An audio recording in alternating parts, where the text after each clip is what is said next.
Good afternoon, everyone.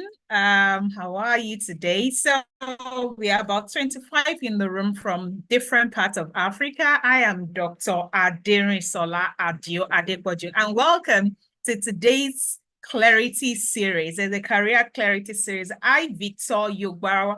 And if you've ever joined me on any of my sessions, whether it's a webinar, it's a clarity session, it's a live event, you know we always do this. Who can tell me what we always do? Who can tell me what we always do? We introduce ourselves by our name. It just a very short. Okay, is for instance, I would say I am Dr. Aderinsola Adio Adepoju. I'm the founder of iTrain Africa and the Skilled for Work Academy, where we'll help people to upskill for global employability and visibility. And yes, you're on a mission to reach 10 million Africans by 2030 with our good news of upskilling and gaining global visibility. So if you introduce yourself that way, just something shorter than mine, of course, and you are going to tell me the city and the country you're joining me from. So let's do that for the next 3 minutes, and we're going to get right into this. I am joining you from Lagos, Nigeria. How have you been today? That's the last thing you're going to put. So you'll be like, I'm Aderinsola Adio Adepoju. I'm a global opportunities expert, or I'm the founder of iTrain Africa. I'm joining from Lagos, Nigeria. And how have I been today? I have been in a restive mode. Yes, I'm still resting. I'm still resting. I've had a lot to do in the past couple of weeks, so I've had to rest. So that is how I'm doing today. So let's hear it from you in the comment section. Let's see your name, the city you're joining me from, city and country you're joining me from. How's your day been? I would like to know. And thank you for joining me today. And I'm hoping that you find what you're looking for in this session. I really hope you find what you're looking for. Now, while we are doing that, I will ask a question. How many people are on the Skilled for Work Academy batch one that are in this room? How many of you are in the Workplace Foundational Skills Program at the Skilled for Work Academy and you are in this room? If you are in this room, type yes, or you type skill star. Like you type skill star, because that is what I refer to you as, skill star. How many people are in the room and they are at the Skilled for Work Academy? That is, you are on the Workplace Foundational Skills Program at the Skilled for Work Academy. If you are there, just type skill star, and I know that you are in the room, okay? So while we are at it, here is how this works. How does this clarity session work? Just in case this is the first time you are coming here. Shomi said, my name is Shomi. I'm joining from Lagos. You're on a restful day. Many people are resting in Lagos. Even if we have officially resumed, we have not really resumed. I'm Basira from Kwara, Nigeria. I'm Emmanuel Soroko. I'm an executive assistant to the governor of Delta State. That's fantastic. I am 55 and trying to know if I can transition to another career. Amazing. Emmanuel Soroko. So how is Delta today? Yes, you can. Age is not the distance. So if that's what brings you here, yes, you're in the right place. Now, who else is here? I'm Itunu, watching from Lagos, Nigeria. Amazing. Welcome, Itunu. And if you are joining me on YouTube, hello, you also welcome. You can drop your comment in the comment section. I will go to YouTube and go and take those questions when it's ready, as in when I'm ready to answer questions. I'm Fumilayo Esho from Lagos. I'm having a restful day. Fantastic. Hello, lovely people. My name is Joy from Accra, Ghana. How is Accra this afternoon? It's been a thoughtful day. Amazing, right? Amazing. So keep it coming. And if you are a skill star, that is, you are part of the batch one, the very ever first batch one of the Skilled for Work Academy under the Workplace Foundational Skills Program, just write skill star in the comment section so that I know that you are here. Okay. I'm Olayemi Fentolo from Lagos, Nigeria. I'm Abdul Aziz Sugume, currently in Lusaka, Zambia. Abdul Aziz, how are you? Yeah, keep it coming. I want to see Brass from Bayelsa. I'm Abosade William from Jos Plateau. How is Jos today? Yeah, also Simeon is also having a very Sira from Nairobi, Kenya. How are you doing? You have insurance, 17 years experience. That's amazing. Well done. Good afternoon. I'm Grace Olagunjo joining from Ontario, Canada. Grace Olagunjo, how is Canada today? I'm guessing it's still cold. right? I'm Dorcas Foban. I'm a social media manager and art strategy joining from Accra, Ghana. How are you? I'm Lenu from Vegas. So enough of the welcome. I want to see everybody keep it coming, okay? So, but I need to get right into this clarity session because that is what we are here for. So now, how does this work? I don't present slides at this session. It's a clarity session, meaning that we are here to get answers to the questions we have around our career. And now, who is this session for? This session is for someone who is a beginner. Now, who is a beginner? Every session I come here, I always define you as a beginner. So it is for someone who is a beginner, or someone who is trying to transition, or someone who is in the middle of their career and having a career crisis. A career crisis means that, oh, I'm at the middle level, I'm not really certain how to go up or come laterally, move laterally or move vertically. So if you're that person, this career clarity session is for you, right? So again, I define who is this career clarity session for. It is for someone who is a beginner. I would define who a beginner is in this bit. Someone who is transitioning career. That means you are working or you have worked or something, but you are trying to transition careers, or you are in the middle of your profession. You are having a career crisis and you are not really sure how to navigate that ladder up. This career clarity session is for you. Now, why should I be teaching you? Just in case you're in this room and you've never met me before, I would say I'm a global citizen and I'm an educator. Those are my two titles that I really hold here. But aside that, I'm so many other things. I'm a great teacher, even if I say so myself. I'm an educator. I've been to 5 continents. I have won over 35 global opportunities. I'm a mother. I'm a wife, a happy wife of that. And I am a very happy person, I think, and I love to teach. Teaching is my upper place, and I have taught people across 40 plus African countries. And I'm the convener of the Global Mentorship Conference. Yes, that annual conference that gathers people from 54 countries. I'm the convener of that conference. And I'm the founder of iTrain Africa, both the foundation, we have iTrain Africa Foundation and the enterprise. So that is me. Now, why should I be the one teaching you or giving you career clarity series? I have a PhD in chemistry, but I'm teaching you about soft skills and all the skills here today. I always say I started these because I was in that shoe. So I've made my mistakes. So I understand how it is to be stuck. And I've worked internationally twice at Natural History Museum of London remotely. And I've also worked at the Museum for the United Nations, that's UN Life. So yes, when I'm telling you about the things that you need to have or to do to attain global standard kind of work or skills, I know what I'm talking about. And of course, I've taught at the university for 2 years, University of Vegas School of Foundation Studies. So I know I have, and I've been an entrepreneur for 14 years. I have a fashion business I've run since 2010, and I started iTrain Africa in 2020. Why did I have to tell you all about this? It means one thing. I have experience as an employer of labor, so I know what I'm looking for in an employee. And I've worked internationally. I know what I did to get me there, right? And I've taught at the university. I know what is lacking in the university curriculum in most of African universities. So I'm one person who is pretty unique. You know why? I have the perspective of a professional, of an academic, and I have a professor of an entrepreneur. So I'm at a very unique intersection. So when people are talking about the problem of unemployment or lack of global employment or anything at all regarding skills, I have 3 different perspectives: of an employer of labor, of someone who is in the university, who understands what is lacking in that curriculum. And I also have, of course, I've worked internationally, so I understand all the perspectives. And that is why when I'm creating solutions, you see, I did not say I'm creating courses or creating online learning. I'm creating solutions to Africans' problem. I know what I'm talking about. I can take what I'm talking about. And yes, people pay me nothing less than $110 to talk to me for 1 hour. So when I'm doing these clarity sessions, I always tell people I'm giving you money for free. So now let's get right to it. How do you ask your questions? I always say, please, please, please. I believe the only stupid question that exists is the question you leave in your head. Right?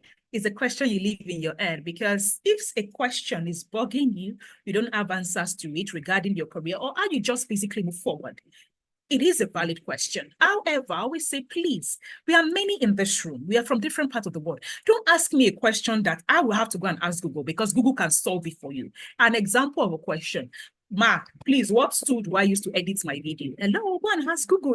Like, that is a Google kind of question. Or how do I get to my classroom? Use Google Maps. Do you understand what I'm saying? Don't ask me Google kind of question. Any question that you could ask Google, like, that kind of question that, where do I buy a phone? It's not a question that we should use to delay ourselves in this particular clarity session. I'm talking about questions that require my expertise. So don't let us ask Google questions. I always say that at the beginning. Don't let us ask Google questions, right? Google, and that is part of what I teach at the Skill for Work Academy. Go and ask my students. I'll tell them Google is your friend. Google is your friend, or Google is your friend. So don't ask me Google questions. Ask me questions that has to do with clarity regarding life, career, and things like that. Are we good? Do we agree that all our questions will not be Google kind of questions? Because I want quality conversations in this room. And if you are trying to send me a question, and that kind of question, you probably don't want everybody in the room to see it, right? On Zoom, when you are sending this thing, have this thing to send directly to me or directly to the group chat. Don't worry, I won't read out name. Only if you put your name in the question, but I won't read out the name on top. So if I see a direct question to me that the room can't see that question, I'll read the question out without your name. So you can ask this is a safe place that you can ask your question without your name actually reflected. Now let's go. Now my assistant is in this room so that my energy is contagious. I know I'm a happy teacher. Like I told you, I could be, like, fun facts. I was at the hospital yesterday night and the doctor was like, "You're pretty stressed." I said, "No, but if I didn't tell you, you'd know." Like, teaching is my happy place. I love to teach, right? So it doesn't matter. If I ever tell you that I cannot show up for teaching, just know that I'm critically ill, right? That means I can't practically open my mouth. Now, no sound from your end. It's probably your end. In Phoenix, it's not my end. Someone should type that person should exit the room and they should come back and join with their audio. Join with their audio. That is part of what I teach at the Skill for Work Academy, by the way. How people should join computer Zoom meetings with their audio. You would think everybody would know it. People actually do not know how to do that. So someone can just type so that this person can read what they should do. Now, the questions can start coming in. What challenges do you have at this point? Now, some people's challenge is the fact that they don't even know what they need, which is valid. Your question, like, it is a valid place to be. Like, I don't know what I need, but like they can describe where they are.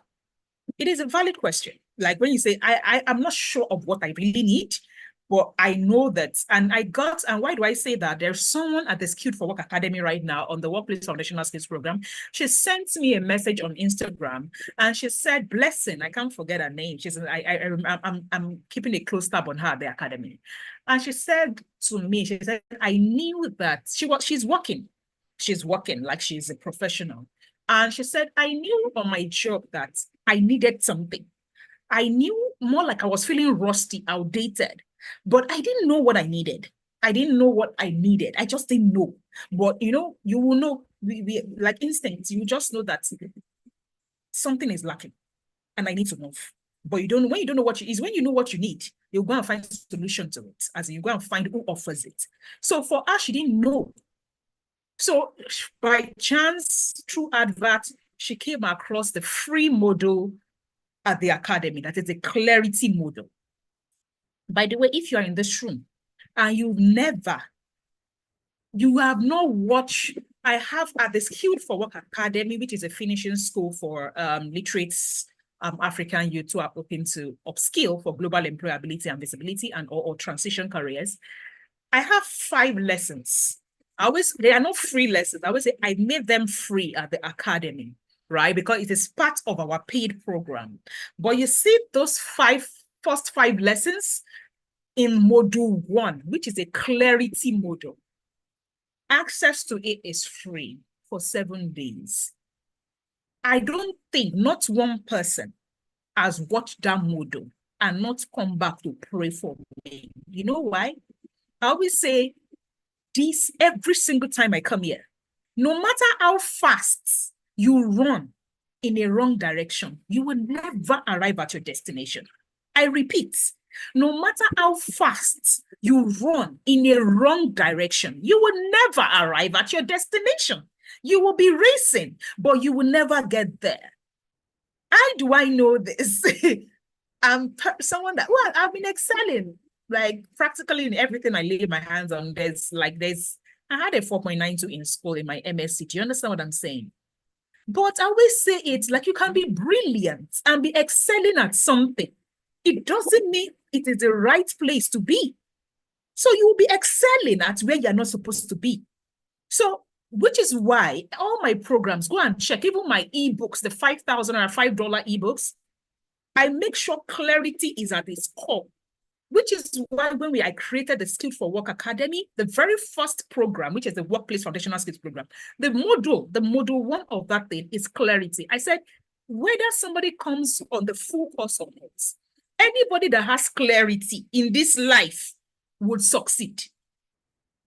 Because you are very clear. Oh, wait. Now, if you don't succeed, it is not a question of, I know what I'm supposed to be doing. I know where I should be going. I know what I should be doing, but I don't have the willpower to do it. I don't have the resources to do it, which could be willpower. I don't have the time. I don't have the money. I don't have the money to pay someone. I don't have the willpower to want to do it. It is a different thing. The most challenging phase of anybody climbing up is always clarity. I would know that firsthand because I spent several years lacking clarity, even if I'm called the clarity king. Like I could help people achieve clarity, but I knew there was something, but like people could not help me get that clarity until I found two people in my life in 2018 in Liverpool, UK. And I can't forget that woman. She's a professor. She was the first person that helped me. And the second person that made me really clear on what I wanted to do in my life was Mrs. Ibukwawushika in 2019 at a mentorship session. So when I started to develop programs at iTrain Africa, I said, I want to be the biggest clarity hub in Africa. I was clear. You know why? Between 2020 and now, everybody that knew me from way back, I always like, Jerry, I'm amazed at how you just started to skyrocket. It is clarity that they did for me, and I always scream it. So if you think me giving you access to that clarity model, why did I have to say that? It's not important. Guess what? You can spend 7 years, 10 years. Someone joined our last clarity and she said she spent 14 years, that she wish she saw that clarity model 14 years ago. She's a lawyer. She wished she saw it 14 years ago. So please, even if you've been working, I did it in 2019. I was already working. I was working. I had a business. I was excelling. It's a question of excelling at what? Please, I need you to be clear. If you don't have access, Muina, someone in my team will drop that thing, like a link to the clarity module. And if you're in this room and you've watched those lessons, please just say something about those lessons, the first 5 videos.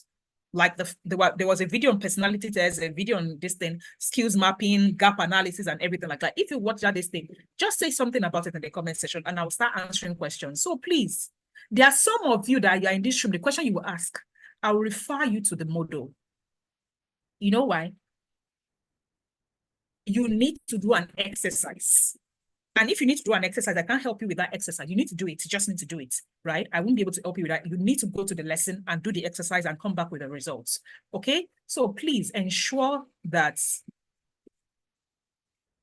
will this program benefit someone who wants to work remotely? Yes, and I'll explain in a bit, but let me go and start the questions from the beginning, right?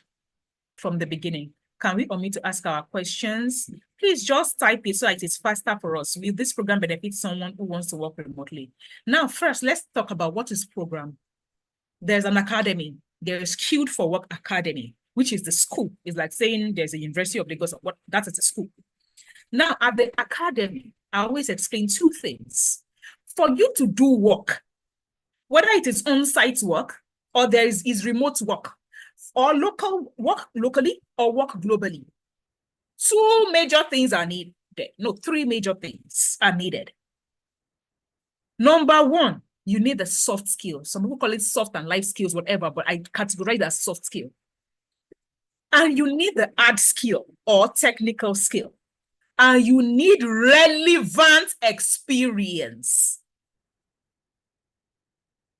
I repeat, you need 3 major things.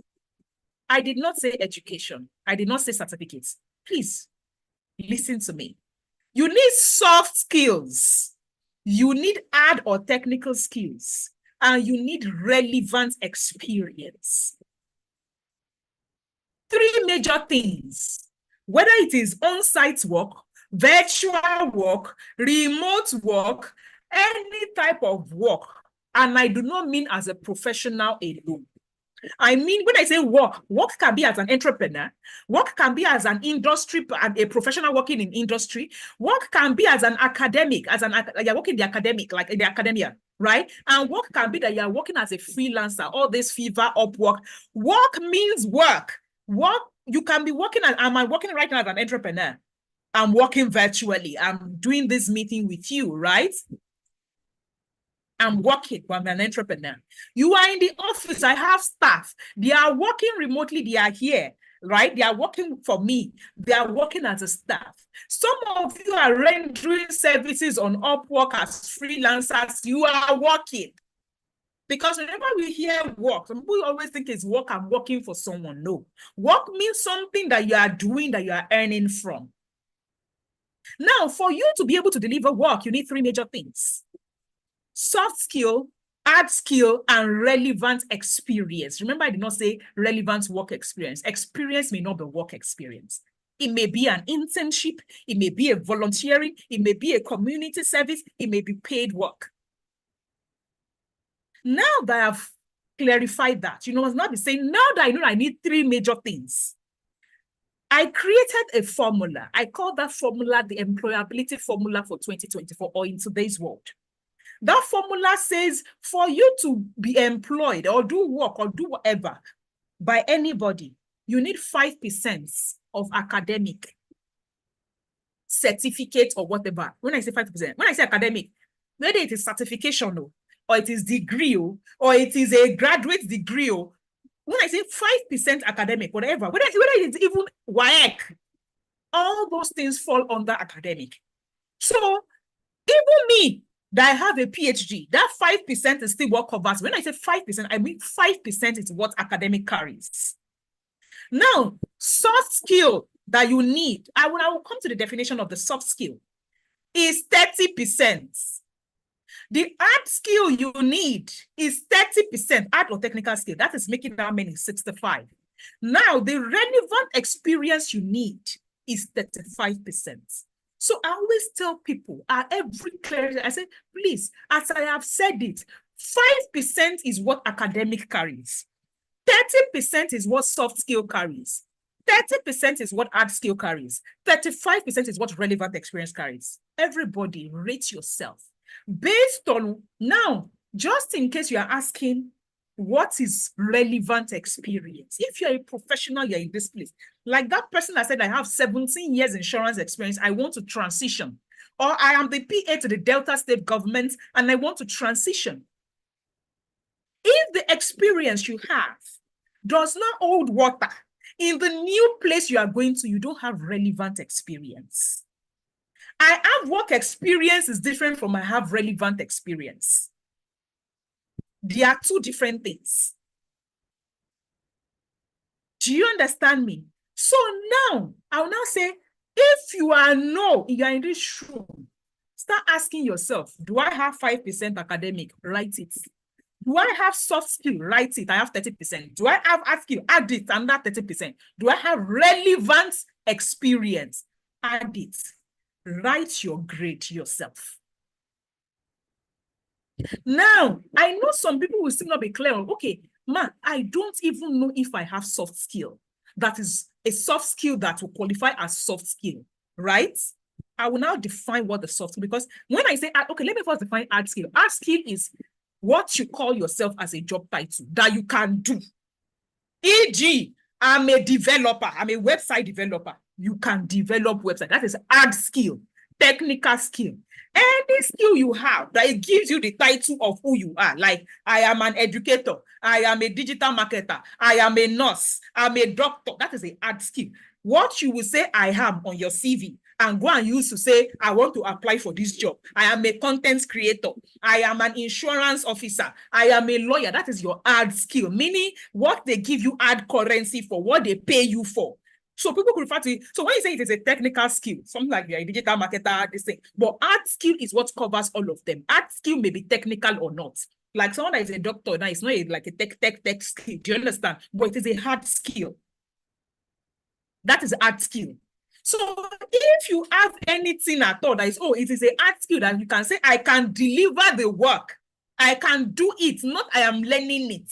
So if you are in this room and you are learning it, oh, I am learning project management, you don't have art skill. Oh. Do you understand me? You are in the process of acquiring the art skill. So I am learning project management also give you 30%. Do you understand me? I'm saying I can code and develop a website and deliver to a client is what you. So if you are learning it, you probably have 10%. You cannot do it yet. So that is how you grade yourself. So for your art skill, write what your mark is. Write it. When you finish writing what your mark is, you will now go and say, now soft skill. What do we define as soft skill? I will say if you have worked before, there is a very high chance that you have at least 50 to 60% of the soft skills. Soft skills are typically transferable skill sets. I repeat, soft skills are typically transferable skill sets. And they are skill sets that all of us that wants to work needs. Whether you are working as an entrepreneur, you are working as an academia, you are working as a freelancer, you are working in the industry, you are working as a professional. Soft skill is non-negotiable. You can decide not to be a project manager, digital creator, like that is a hard skill. That is what we not say, oh, this is my own profession. Soft skill is not a profession. It is a prerequisite. It is a requirement. Now, that person now asked me that, is this program, that is, I'm assuming you're referring to the the workplace foundational skill. Now, listen to the name. Workplace Foundational Skills Program. I already established it. It doesn't matter who you are, you need it. It doesn't matter who you are. Why do I say that? I have people on the Batch 1 program. They have been working. They have been using Google tools. One particularly sent me a screenshot of something and she said, I've been using Google tools, but I never knew about this version history. This is going to save my workflow process. You can have been using something. Another one of them said, I've been using Google tools. I just didn't know all this knowledge. I've been using Google Forms. I just did not realize that I could analyze it this way.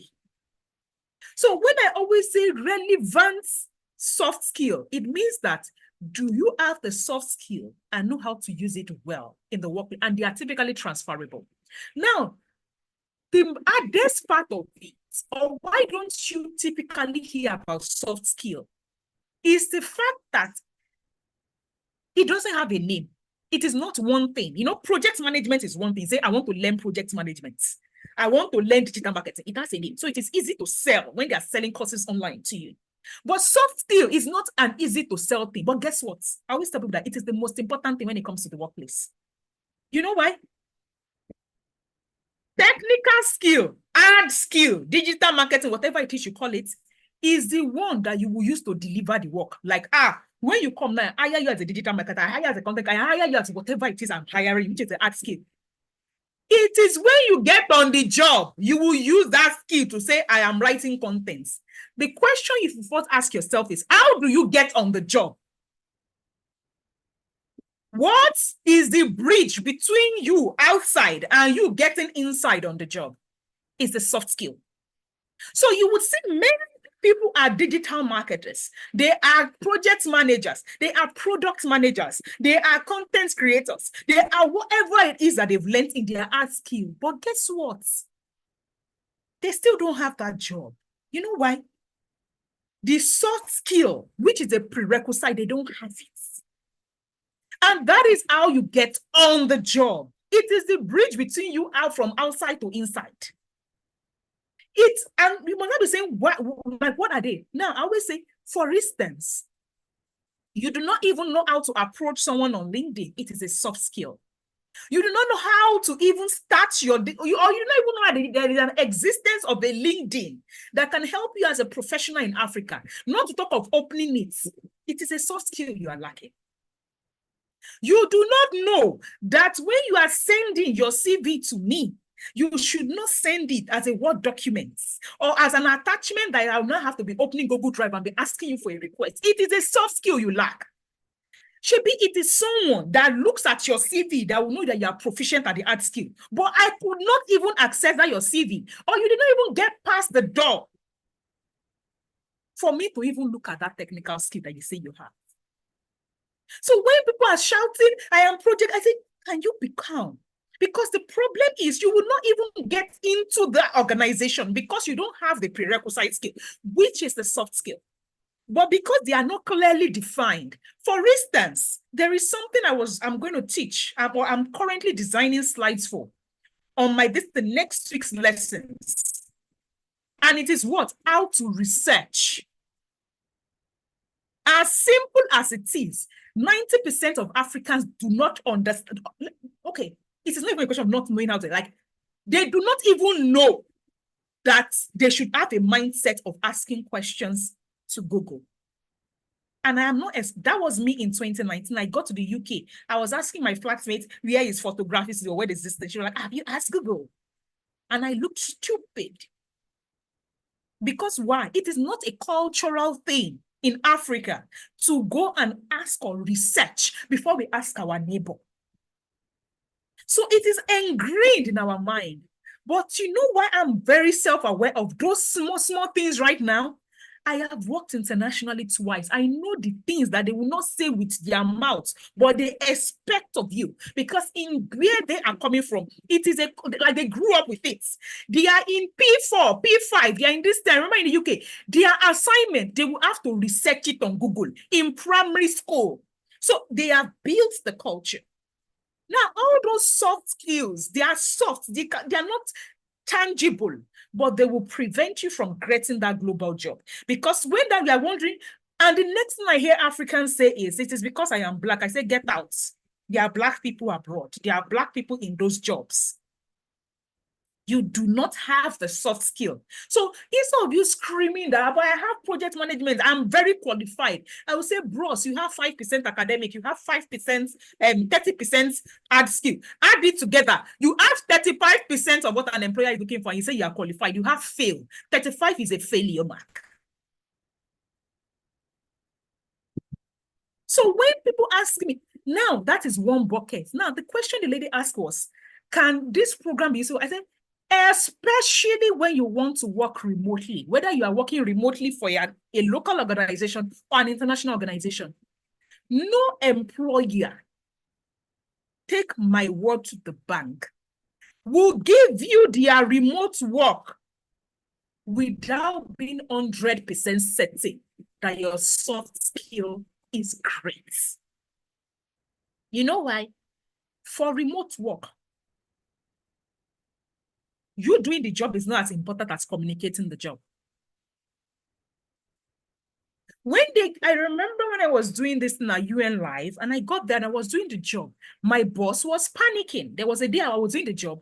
I did not remember to update the status of my work on Slack. And she was like, Jerry, can we have a meeting? And so it was not about the quality of the job I delivered. It was about what? Jerry, I did not know if you were doing the job or not because you were not communicating the progress of the job, which was going to affect our distance. And I was like, oh, wow. So it was not a question of, did I know my job? I knew my job.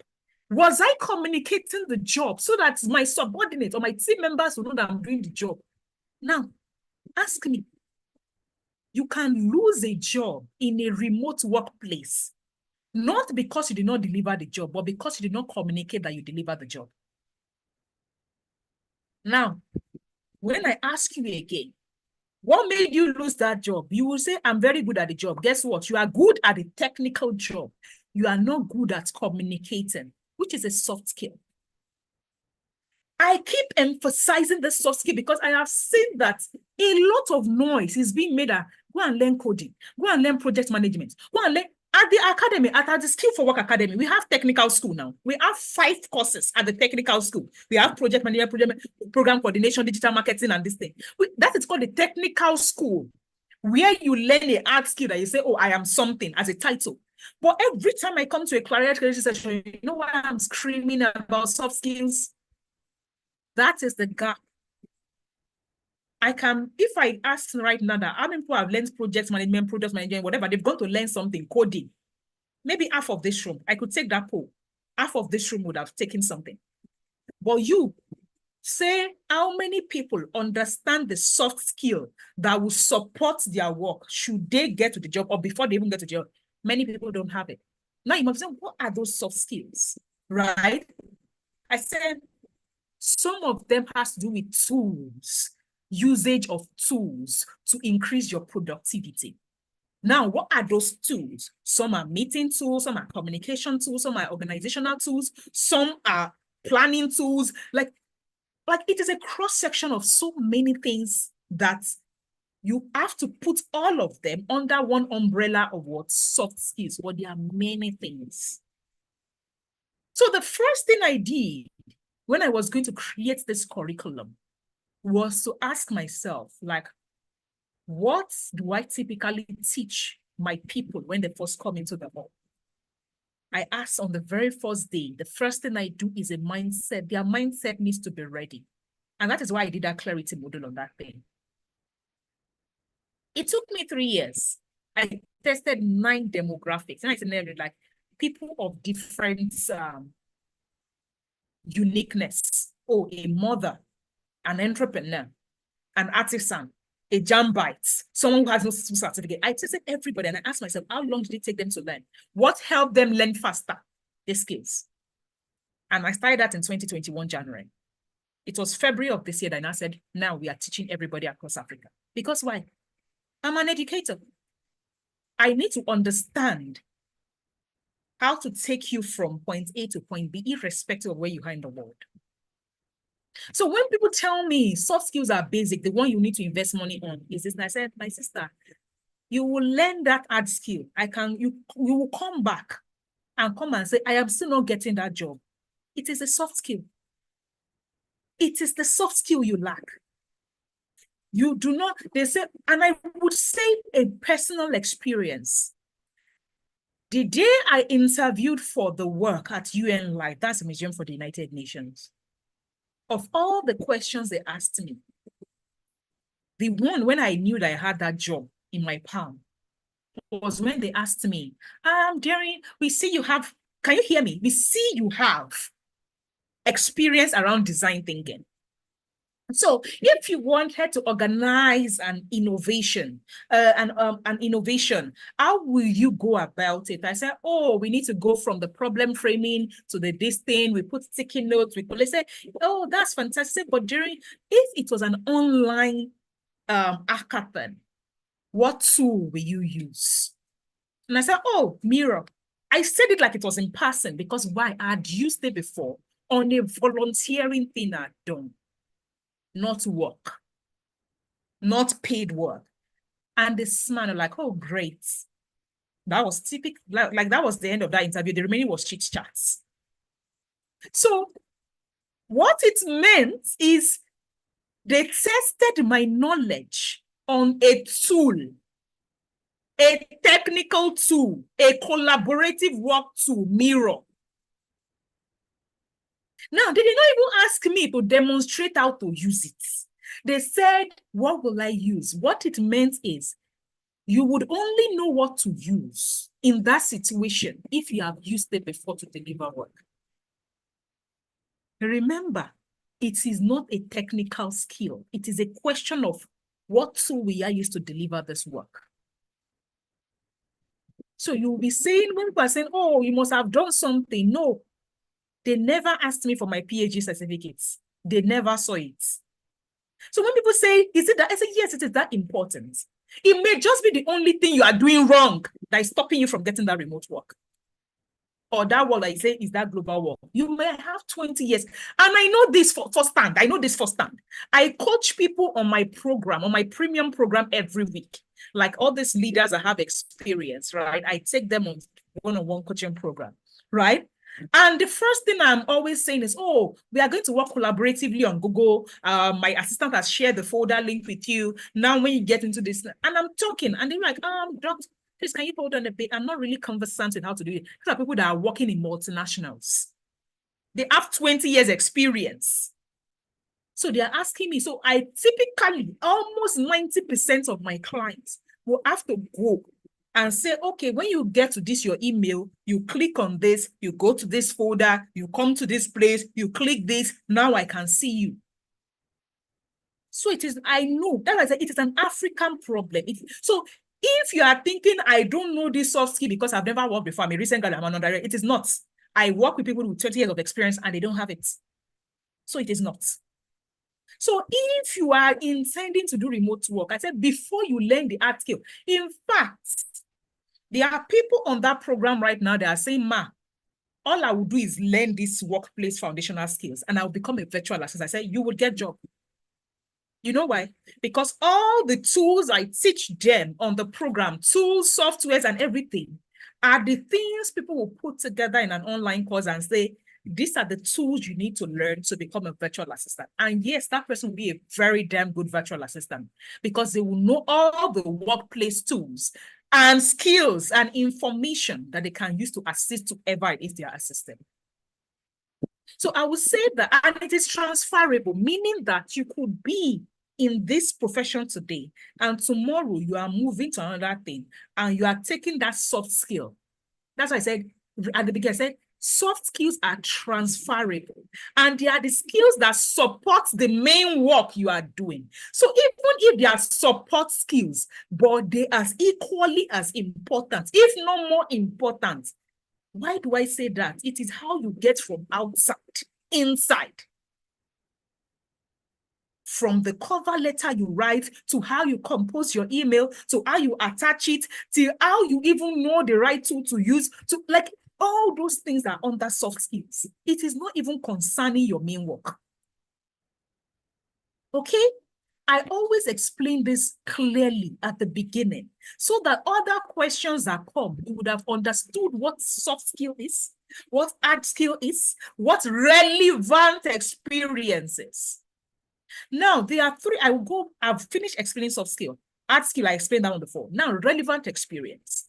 Relevant experience is anything that you have done before in form of work that you have delivered that is relevant to the thing you are asking someone to employ you for.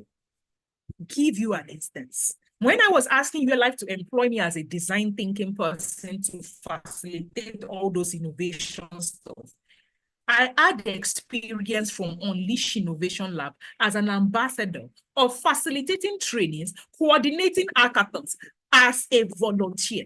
Now, where did I first get the knowledge of how to do that from? I got it from a vocational thing. I was selected to be at Unleash Innovation Lab in Singapore in 2018.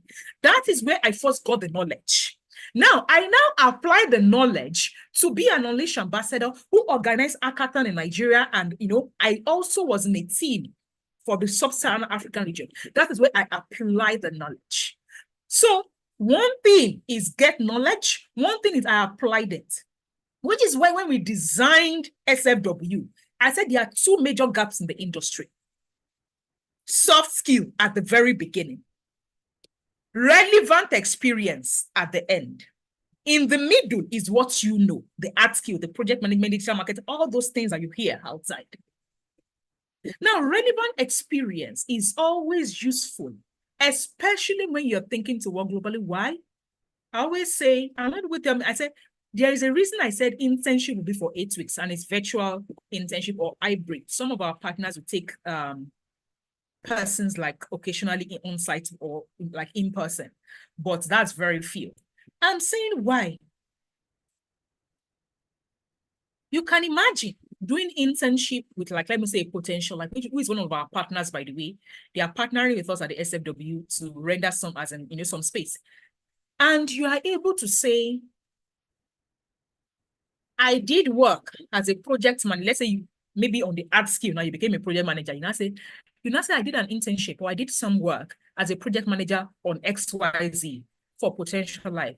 Potential Life is a US-based organization or a UK-based organization or whatever. I'm just saying. What it means is you've used one bear to kill two stones. First, you'll be able to boast of, I have worked. It is not I have learned. I have taken a course because everybody keeps screaming, I have a course in, I have a certification in. I said, my sister, I don't need it. I don't need it. After your certification, show me where you delivered on a project. They start to look at me. I don't need your certification. I just told you my 2 international jobs. Nobody asked me for 1 certificate, not any certification. I have design thinking experience till today. The major thing I was employed for was my design thinking experience. Till today, I don't have 1 certification in design thinking. None. Not even a Coursera. Why get hired for it? I can exhibit that I know how to do it. The only thing that guarantees an international, a global, or a sensible employer that you can do work is showing them where you have done it. When I interview people for my work, for anything I am doing, I will tell them, you say, oh, you're a content creator. I just say, give me the link to the person that you are doing their content. Let me see the content you are creating. I don't care if they went to ALX or they went to Decagon or I'll say, show me the one you have done. Then everybody goes mute. What do you think I want to use certificates for? I want to design my office with your certificates. I don't need it. If you've ever interviewed internationally, they don't ask you for certificates for all these things, especially emerging jobs. So while you are busy concentrating your efforts on what is not needed, someone is busy interning at a particular place and doing it. I have someone on my team right now. She works for me remotely. She's volunteering on my team right now. She had work experience before living. She's not in Nigeria. That is what she's currently doing. So, and I told her, I said, it will be more relevant for you than whatever certification you are obtaining right now. It doesn't matter where that certification from. Because the world has moved past certificates time to certificates. Do you know it? Show me where you have done it. And trust me, employers of labor don't even want interns on their team. You know why? They say, I'm taking a project management intern. I ask them to come on a meeting. I send a calendar invite to them. They don't accept it because they don't know how calendar invite works. So at the end of the day, even if they are trying to hire a boss that can code well, they will say, I'm not sure I can take that person because he could not even accept a calendar invite to the meeting. Now tell me, what just stopped that boss from getting that thing? It is not the coding he does not know. It is the fact that he does not even understand how to use calendar. Again, it goes back to the soft skill. Now, imagine an employer of labor or whatever, you are interning with that person, and that person is able to give you a recommendation to say, this person did this, and this, like, I recommend them. I always tell people internationally, one of the things I teach my experienced professionals on the Global Opportunities Program, the advanced program for at iTrain Africa.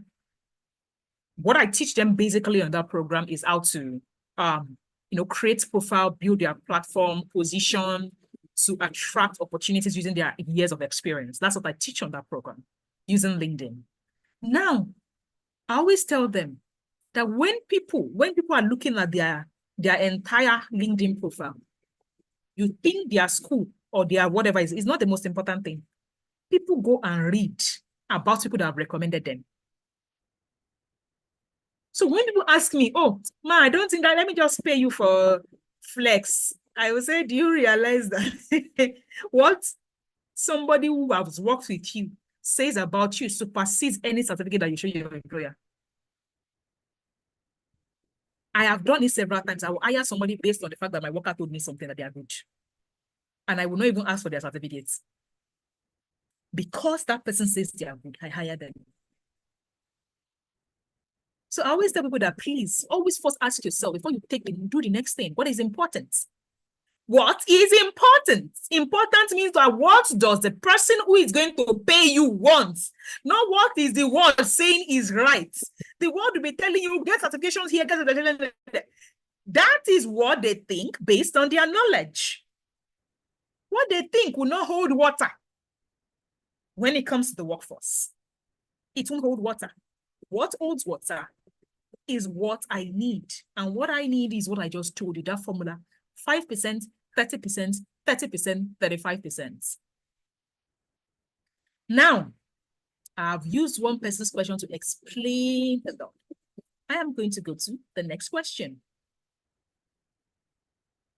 If I've answered based on this explanation, if I've answered your question, I would skip it. So with this program, if someone who wants to work remotely, yes, I've answered that. That's what I used to explain. I am 55. I have over 26 years experience. I did banking for over 13 years, over 14 years in public service.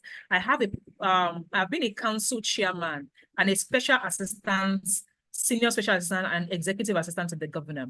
I'm a chartered accountant, a tax and an administrator. Please, I want to transition into international careers. Please, I need advice. Now, when you say international careers, when you say you want to transition, you're not transitioning. You want to, you're not transitioning. It simply means that you want to move from, like, you want to change. You're not transitioning careers. Because when I say careers, career is what are you doing as a professional? Maybe a tax practitioner, a chartered accountant, whatever. You're not transitioning careers. So you're only changing the type of work you do, where you deliver the work. I want to deliver work on the local scale. I want to deliver work internationally. That is what you are doing. Do you understand? Now, your career is what's like, when you say your career, I'm building a career as a project manager. I'm building a career as whatever, as an educator. That is your career. Are you moving away from that career? So I am assuming that is not what you are saying. Now, it means that whatever career you want to offer internationally, it is something you already have experience in, right? So this person, my advice to you would be, you are not transitioning careers. Most likely you have the skill sets that you want to use to do your work. You have the experience in the work you want to do. You're not transitioning careers. What you need now is first have brand clarity. And this person, because of your years of experience and what you need, if I was to recommend a program to you or two programs, I'll recommend the Global Opportunities Program at the iTrain Africa, because that is the one that has to do with experience. What you need is positioning for global careers. You are not transitioning. Now, which is why I say what you need first is brand clarity, your message. What is your message? When I say your message in the sense that you have experience as a tax practitioner, you have experience as an accountant, special advisor. I don't know what exactly, when you say special advisor, in what regard? Maybe in your accounting or in your taxation. I don't know, I'm sure it's probably around your accounting, banking, and all that, like your financial, your fiscal, your economic, and all those, the fiscal accounting and things like that. I'm assuming that is what you advised on. So it means that you need to define what you are, which is your message. Oh, tax practitioner. I'm currently working with a very senior person, one-on-one, who is a tax, he has a PhD in foresight and taxations and things like that. He's a very senior person, like very, very senior person. He consults for FIRS and things like that. So now, this person, the first thing when I'm working with him is I had to first define, what are you? You need clarity around your message. What are you? When you understand what you are or what you are trying to position for, and I address how you understand what you are on the GOP, that's the first part of that course. You now need to build a profile in that regard. Building a profile comprises of you. There is a process to building a profile. I have a 7-step framework that teaches you how to, write paragraph 1. This is what you put, result and things like that. As in, building a profile is a systematic thing. trust me. It's not, but this is a roadmap. What I'm teaching you is a roadmap. So the skill, you will need to acquire it in an online learning, because I had to teach it for 5 hours on how to build a profile. Trust me, it's that deep.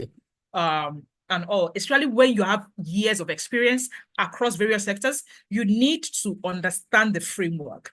But what exactly is a profile? It is just basically all the contents from the last 10 years of your life that shows you are the value. And value is relative. Value is always about who are you trying to show your value. For instance, when I say I teach about on the GOP, that's a GOP is an advanced program. It is not skilled for work. It is not like a beginner thing. GOP is typically a program where I teach people that have experience how to position.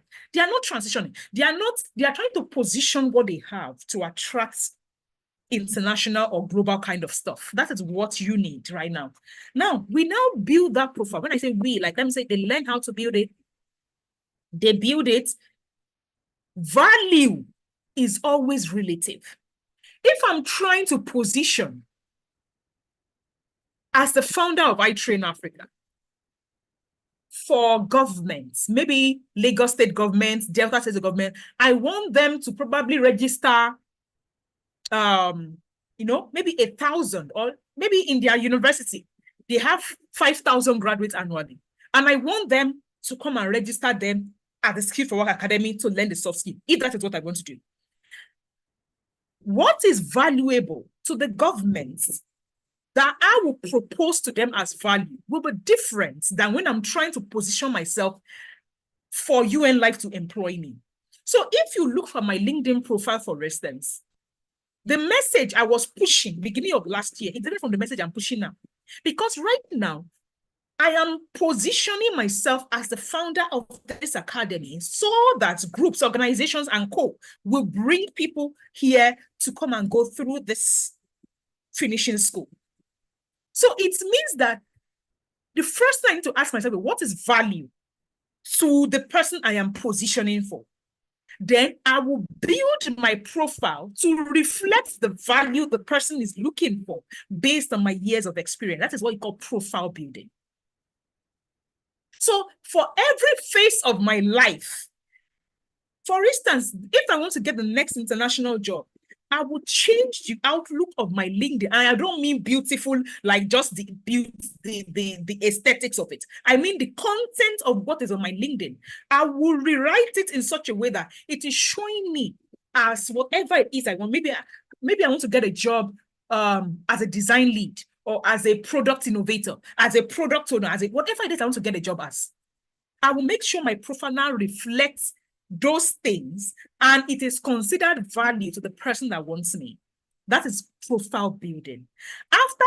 Remember, brand messaging. What am I?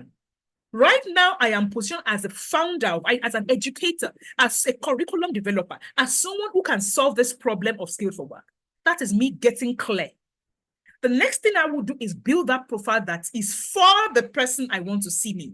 The next thing I will now do is optimize my platform. The platform of choice I always recommend to professionals is LinkedIn, and for so many reasons, because this is not a GOP. This is not a class for GOP. I won't go into the details, but I always recommend LinkedIn for 3 major things. It's a platform that is a 3-in-1. It combines your ability to put all your value there. It also serves as a very great platform to look for those opportunities because they have a job section, number 2. And it is also a platform that allows you to network endlessly with 900 million users. It levels you up. It puts you next to the Joneses. When I say Joneses, the decision makers, it is the platform for decision. So that's my 3 major reasons, which is why I teach GOP to professionals. Now, when I optimize that platform, and please, optimization does not mean going to list your school or list your experience. It won't hold water.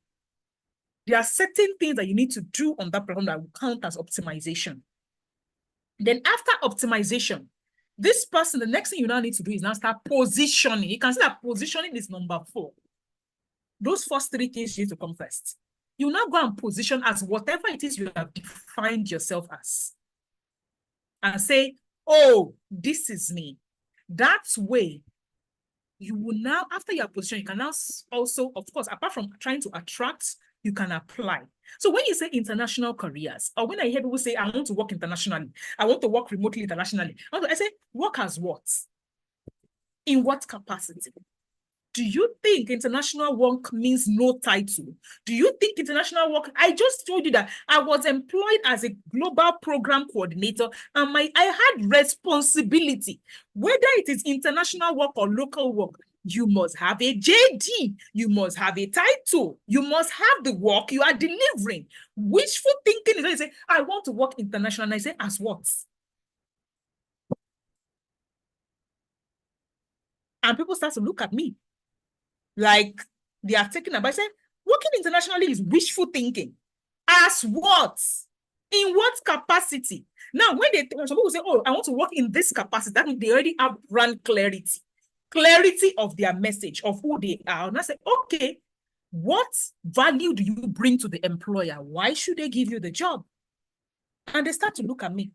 But I have experience. I say everybody has experience. Why? Like, what is the value? What is unique? What are they looking for? Why should it be you? So everybody wants something good. Let's be clear.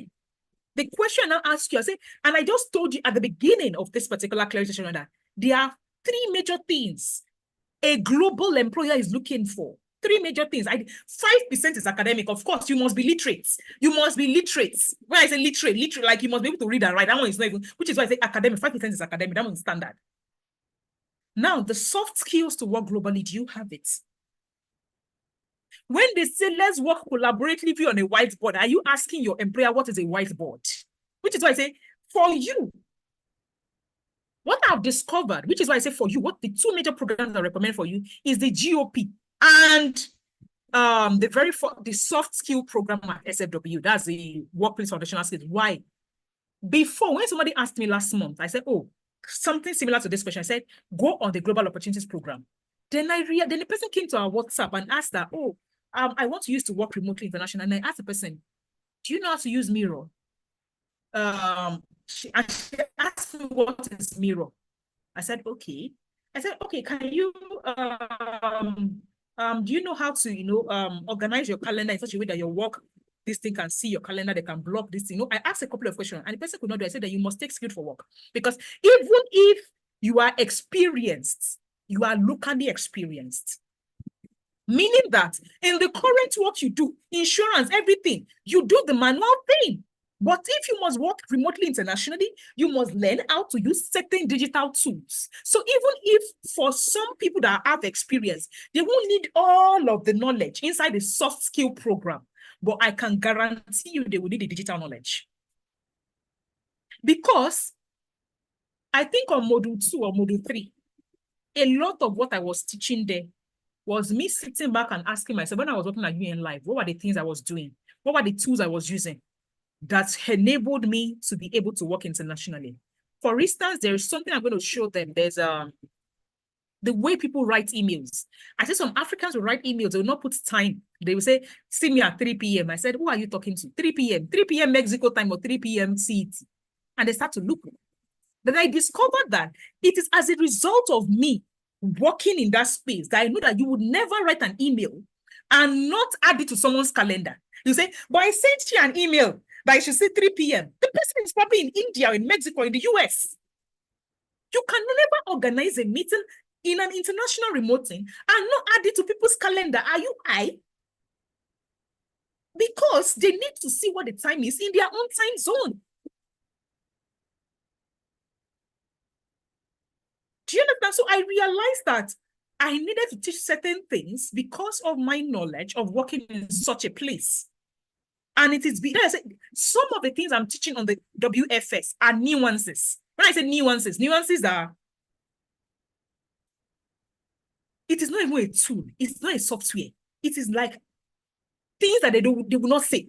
Like things that they will not say. Like it is not, every other person on the team just does it. But they will not say it. Like it is not in a book. But you need to know it. So those are the kind of things that I say, like the curriculum I'm developing, you can't find it out there. That's just the truth. Because I'm not sure somebody has a cross-section of the knowledge I have and is willing to teach it at such a ridiculous amount. Most likely the person will stick to heading their dollars and just, and be like, I beg. They will eventually figure it out. Do you understand? I don't have that energy. Why should I be teaching it? Like, let everybody find their level. Do you understand? So it is important for you, this person, I just described the 4-5 major things you need to do. And if you are saying, oh, how do I execute it? Then you need GOP. That's a global opportunities program to execute your brand clarity, build the profile, optimize your platform, position on that platform, and maximize you. That is what GOP covers. It's an advanced program. Now, that will teach you how to position. Now, when it gets to the time that you are getting to attract those opportunities, you see that beginners program, that soft skill program, we teach you how to get in the door because of those soft skills or those digital skills that are obtainable like globally. But the process of you getting in front and getting people to see you for that international career is on the global opportunity. That's GOP. It's an advanced program. And yes, the next set of people, in fact, I'm restructuring that program. Why? I'm only going to be taking applications now for that program. Like, I won't let everybody, like, how do I explain it? I want to ensure that whoever is getting on that program, I realize that some people got on that program in the previous, they don't have the relevant years of experience. They don't bring what I need on that program to the table. So they struggle. So what I'm going to be doing right now is I'm going to ensure that people apply for the program. They answer certain questions before I let them pay for that program. Right? It's an advanced program for people with experience and who are ready to do the work. And just in case you're asking, that program is $268,000 this thing. That's like $300 or thereabouts. Yeah. So and I do the one-on-one, but it's for very few people. The one-on-one is like I have for that program, the one-on-one of it, I have only 1 slot in the following month. I don't even have for this month again. So, because how many people can I say? Even if it is pricey, people still want to say good slots. So I don't have slots that I have a lot on my hands. So which is why I do the GOP, which is a group support program. It's a 6 weeks program and things like that for professionals who are, who are like want to do the kind of things you are doing, or you need assistance with. Now, I'm taking the next question. Okay, I can't find a link. Okay, those are links. What is the mode of delivery of the programs you run? Do you have a self-paced option? Is an online classroom setting? So our programs is always a combination of 3 different things. The learning is always an online course, self-paced. I will share my screen with you in a bit. When I say self-paced, it's always a combination of 3 things, meaning online school, right? Online school, self-paced pre-recorded lessons. Let me share my screen with you. So that is what is hosted on our learning management system, LMS, learning management system. Like, for instance, now this is what the online school looks like. And yes, I can see who has watched their course or not. I can see the number of times you've logged in. I can see all of that from the back of my website. You can see this is me now as a student. I enrolled myself as a student on this workplace foundational skills. And you can see 1% complete. So I can see 1% complete, 2% complete. I can see 10%. I can see, do you understand me? Now, this is this thing. Like the module 1 I was talking to you about, I said the mindset to work globally, how to determine your career path. That is the one. This first 5 lessons here is the one I say you can get access to for free to get clarity. Yes, this first 5 lessons It is from module 2. You see all this module 2, module 3, and all like that. That is the one you cannot get access to. But for clarity's sake, you can get access to this and even understand where you need to be or where you need to be going. Right? Now, it is from module 2. When I say I'm a teacher, I'm a Montos. I don't call myself, even when I was at the university, I always tell myself, I'm a teacher, I'm not a lecturer. I teach, like I'm teaching primary school children. Go and ask me about my program. Like, I can play, let me even play one of those lessons for you. I hope it plays. Let me play one of those lessons for you. So you see what I'm talking about. And yes, I put on my videos in my class, even for online lessons. Welcome back. It's another lesson in starting with technology, and we are going to talk about browsers. And well, we are going to talk about browsers and search engines. Are we ready? Are we ready to talk about browsers and search engines? Now, let's go. What is the web browser? I know you say, your browser, change your browser. Actually, if you probably had any challenge because, oh, I'm trying to sign into something and I can't get it. So, oh, change your browser or click, put it in the search engine. But that search engine is for a browser. Restaurants in Lagos, I can type searches today. So basically, that is what the online school looks like. Do you understand? It is self-paced. We release your lessons into the academy every week. Now, the second element, right, to the school or my programs is always the community.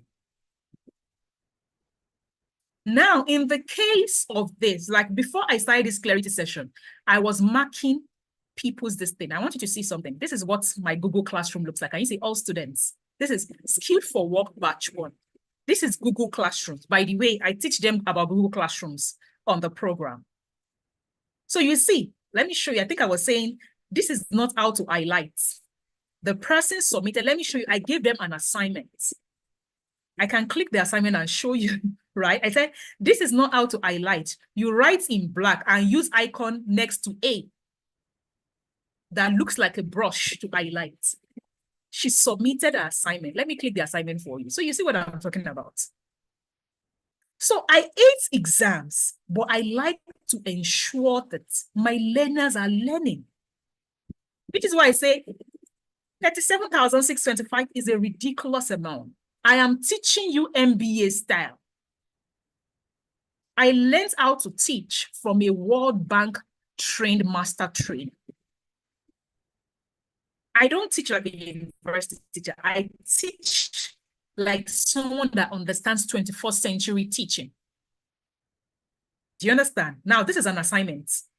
You can see I'm giving her feedback. I am rating her. I'm doing all that. And I've returned the assignments back to her. So they submit. The ones that submit late, I can see that they submitted late. This is Google Classrooms. This is me. Can you see instructions, assignments? I can see their work. I can see when they submit. I can see everything. And yes, we taught them how to this thing. We taught them how to navigate this. So we render excellent tech support. Excellent tech support. Because I am teaching beginners. Some of them have never, you saw the lesson I was showing you on the online school. So to learn, you learn at your pace. Then there is community.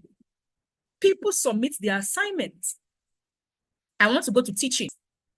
Then, one thing I know is people's challenge, again, is the fact that they don't know when their class is. Can you see it?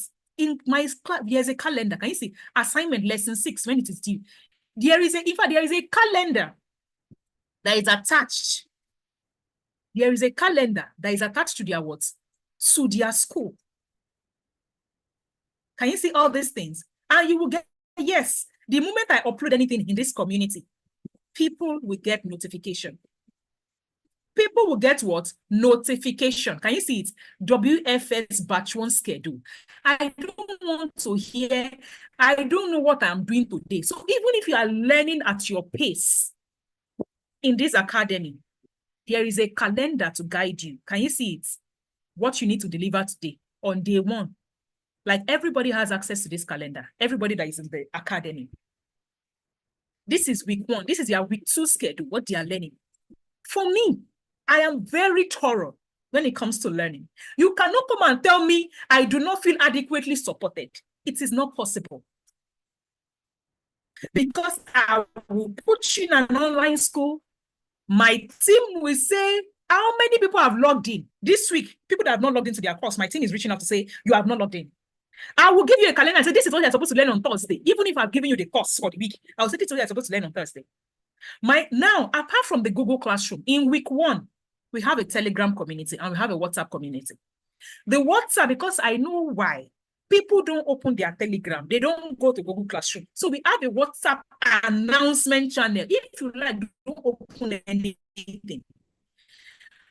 Every day, my community manager will go there and say, this is what you should be doing. How are you doing on the WhatsApp? It's an announcement channel, but we don't submit anything there. We announce there.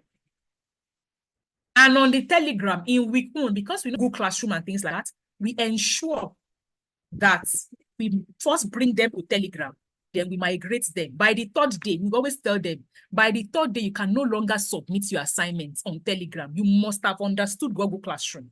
And yes, everybody has an academy email in my program. We ask them to create an academy email by lesson 2 of module 2, which is on day 3. Do you understand? So look, when I say this school, and no, I don't do exam. Why? I like the Finland method. In Finland, children don't get graded until they are 7 and above. I want you to truly learn and not come and copy. When they first got into this academy on the day 1 or day 2, some of them were copying on Telegram. I said, I will catch you. By the time I move you to Google Classroom, I can see who has turned in the assignment or not.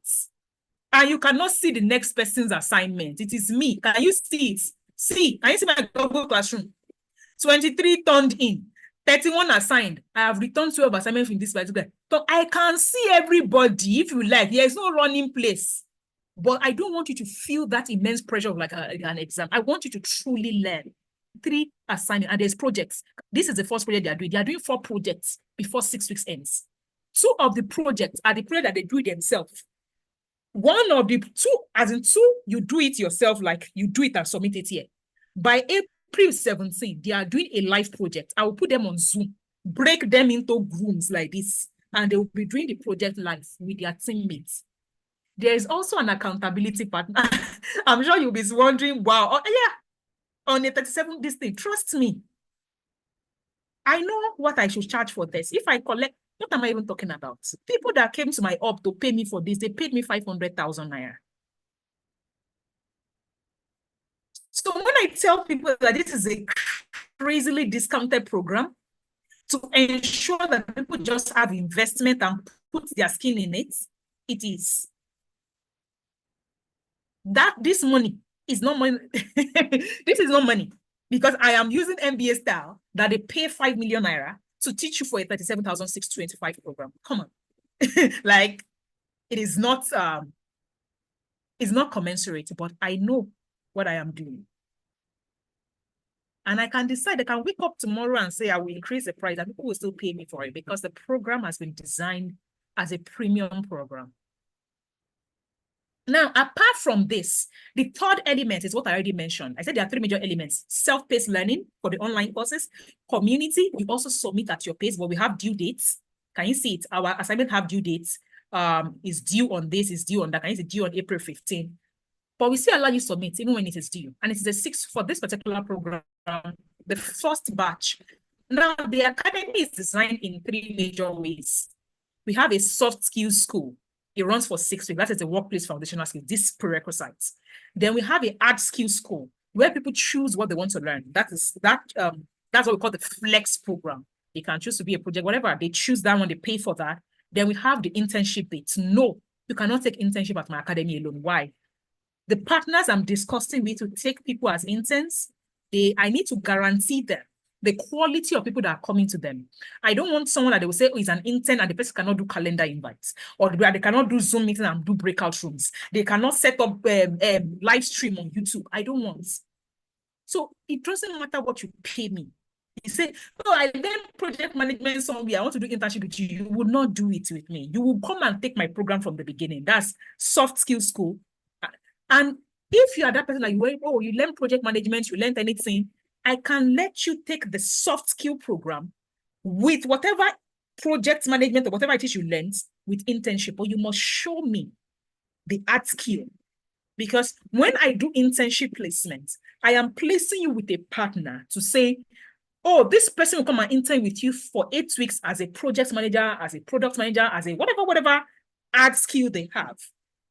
But I can guarantee you that they have enough soft skills to be able to work with you collaboratively remotely without you screaming your head off. Which is why for me, it doesn't matter. You must take the soft skill program if you must get to this level. You can skip the art skill if you already have an art skill, which is fine. But you cannot get to my internship program without the soft skill program, which is the WF, that is Workplace Foundational Skills. So that is how this program, my program, same thing for my GOP. My GOP, however, the assignment is not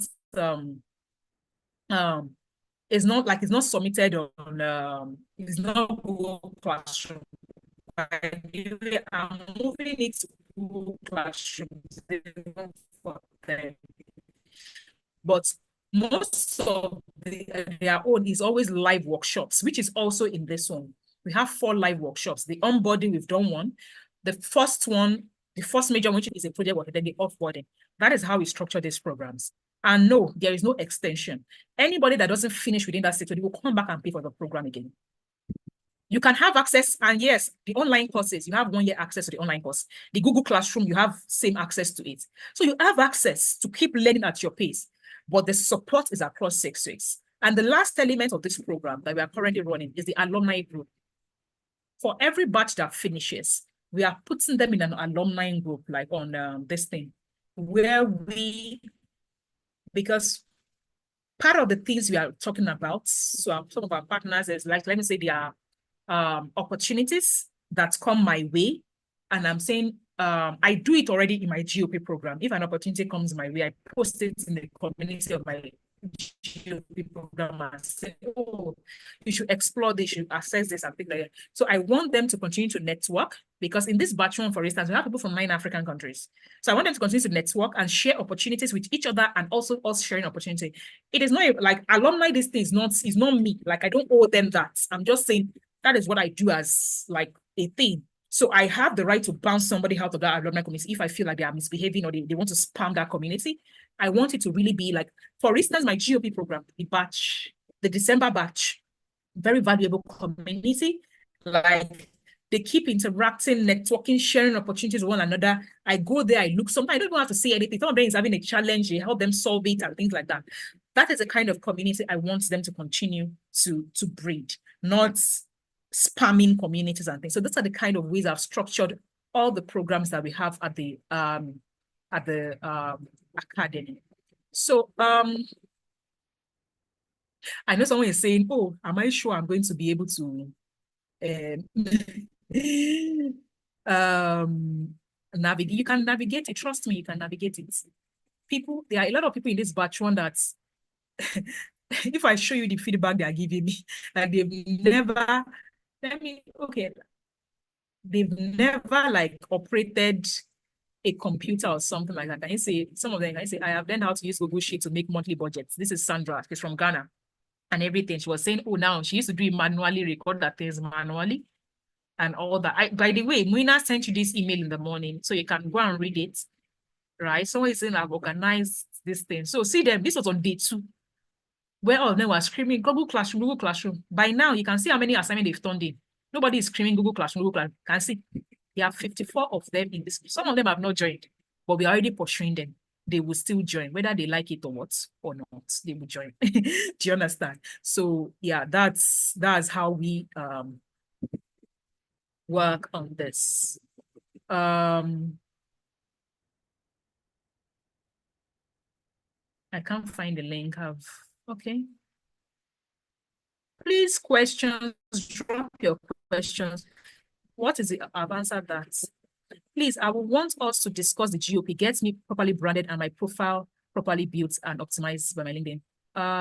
I'll send that to Moina. So please note that the GOP is a group program. The next one is starts in July, but we already have like over 10 people enrolled in that program.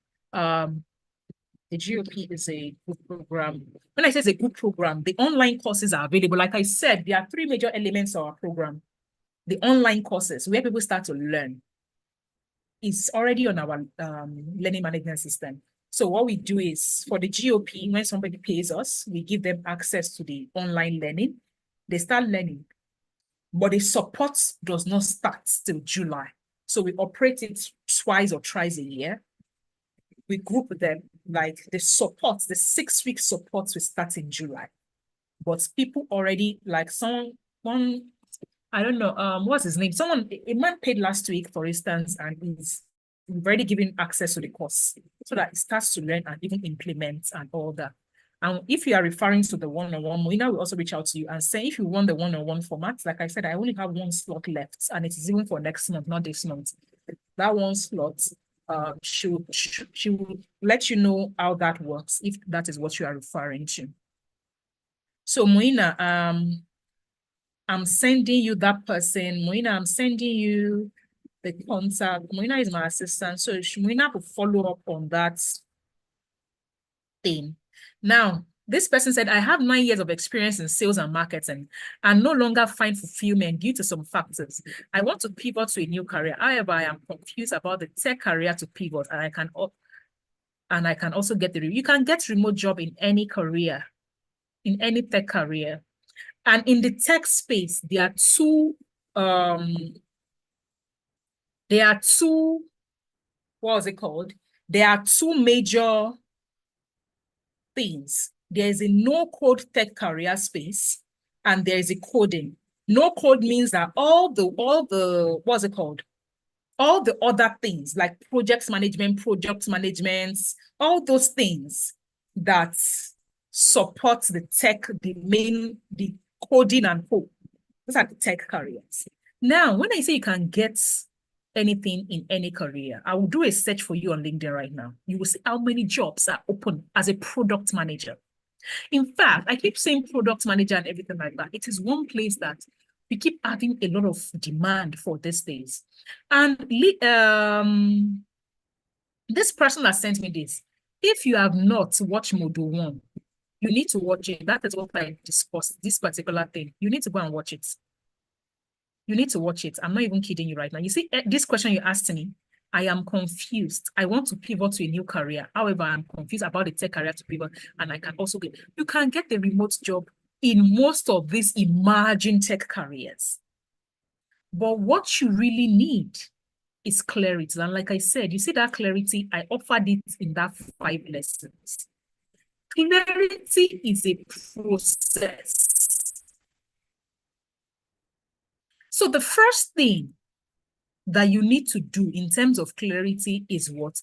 Knowing your personality type for a complete life growth and choosing the right career path.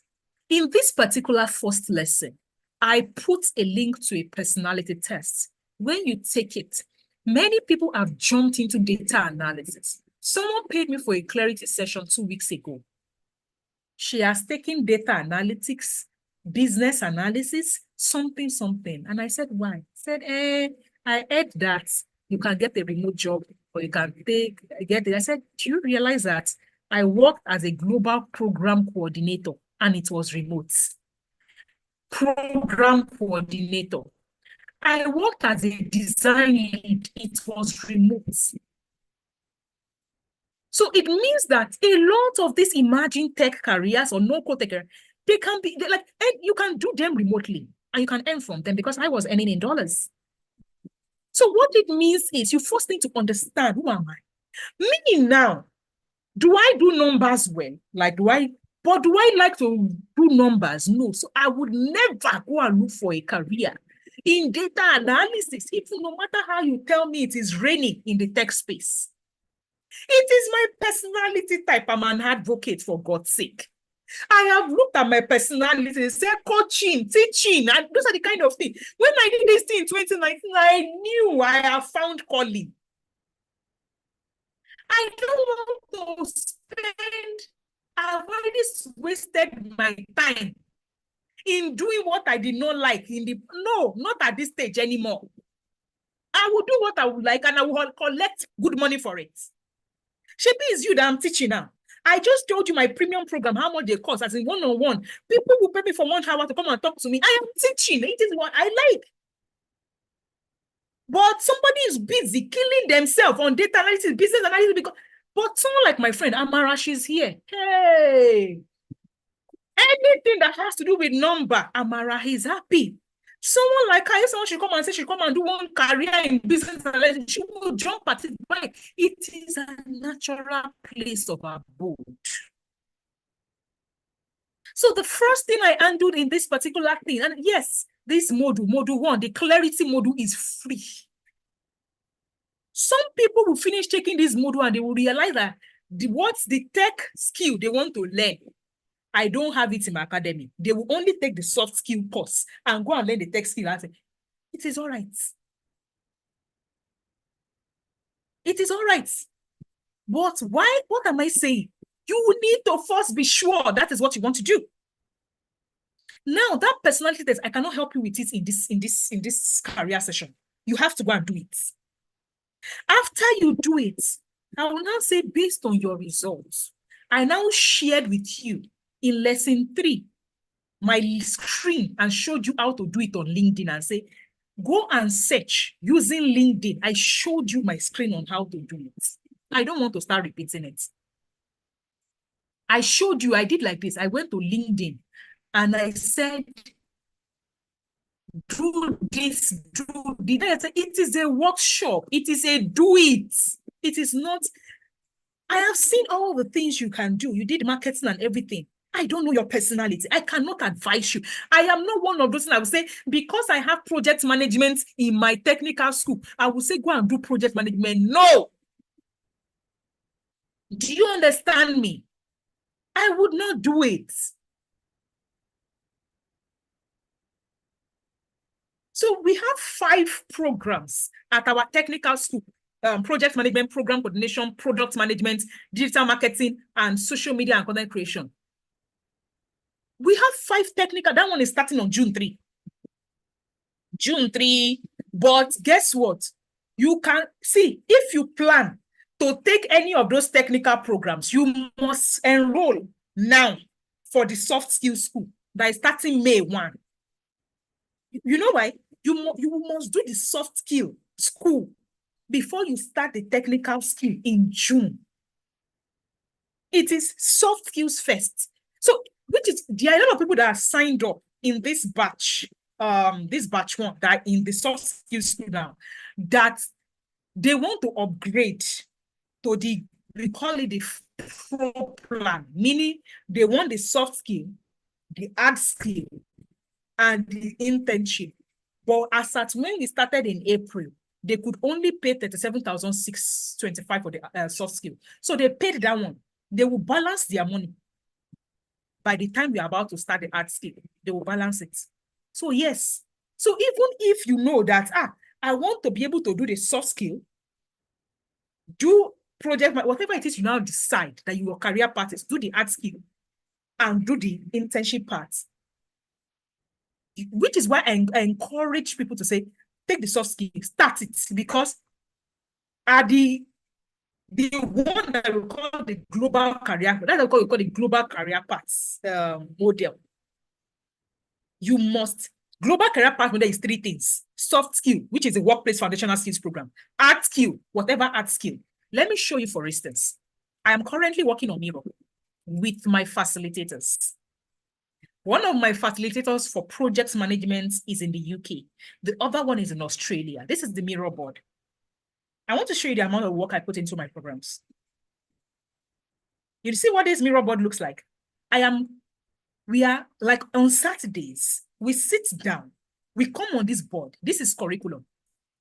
We first brainstorm, they put all the things they want to this thing. Then I'll now come and start saying, oh, I'll not say no. For my learners, they need to learn this first under project management, because I'm the educator, I'm the curriculum developer. I'll say, put this one here. This is what? For projects management. You will see all the things they are putting together. It is not from textbook.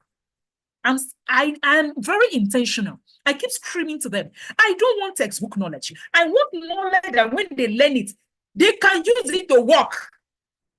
Not textbook knowledge. So real life this thing. Let me show you the one for my product management this thing that we are co-creating. Can you see it? The facilitator went to say this is what she wants to teach. We now broke it down into sticky notes. This is a mirror board. Yes, I thought about mirror board. If you are in my batch one, let me know. Can you see it?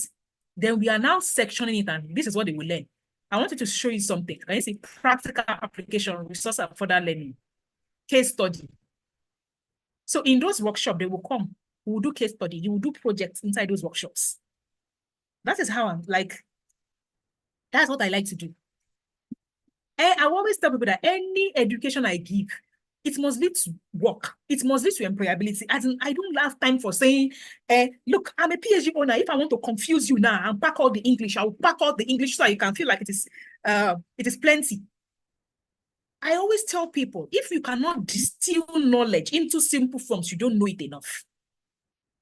You don't know it enough. If your way of showing that you know something is to have big textbook like this, you don't know it enough. You must be able to distill what is important to people. So please, that's my sister that is saying this thing. You need to take the clarity module. And it is for free. It is 1.5 hours. 1.5 hours only. You can do it tonight. The moment this ends, you can do it tonight. In fact, you can sign up now. This is where is that thing? iTrain Africa, Workplace, see it here. You can sign up tonight. Now. This is it. It will give you access to the online school automatically.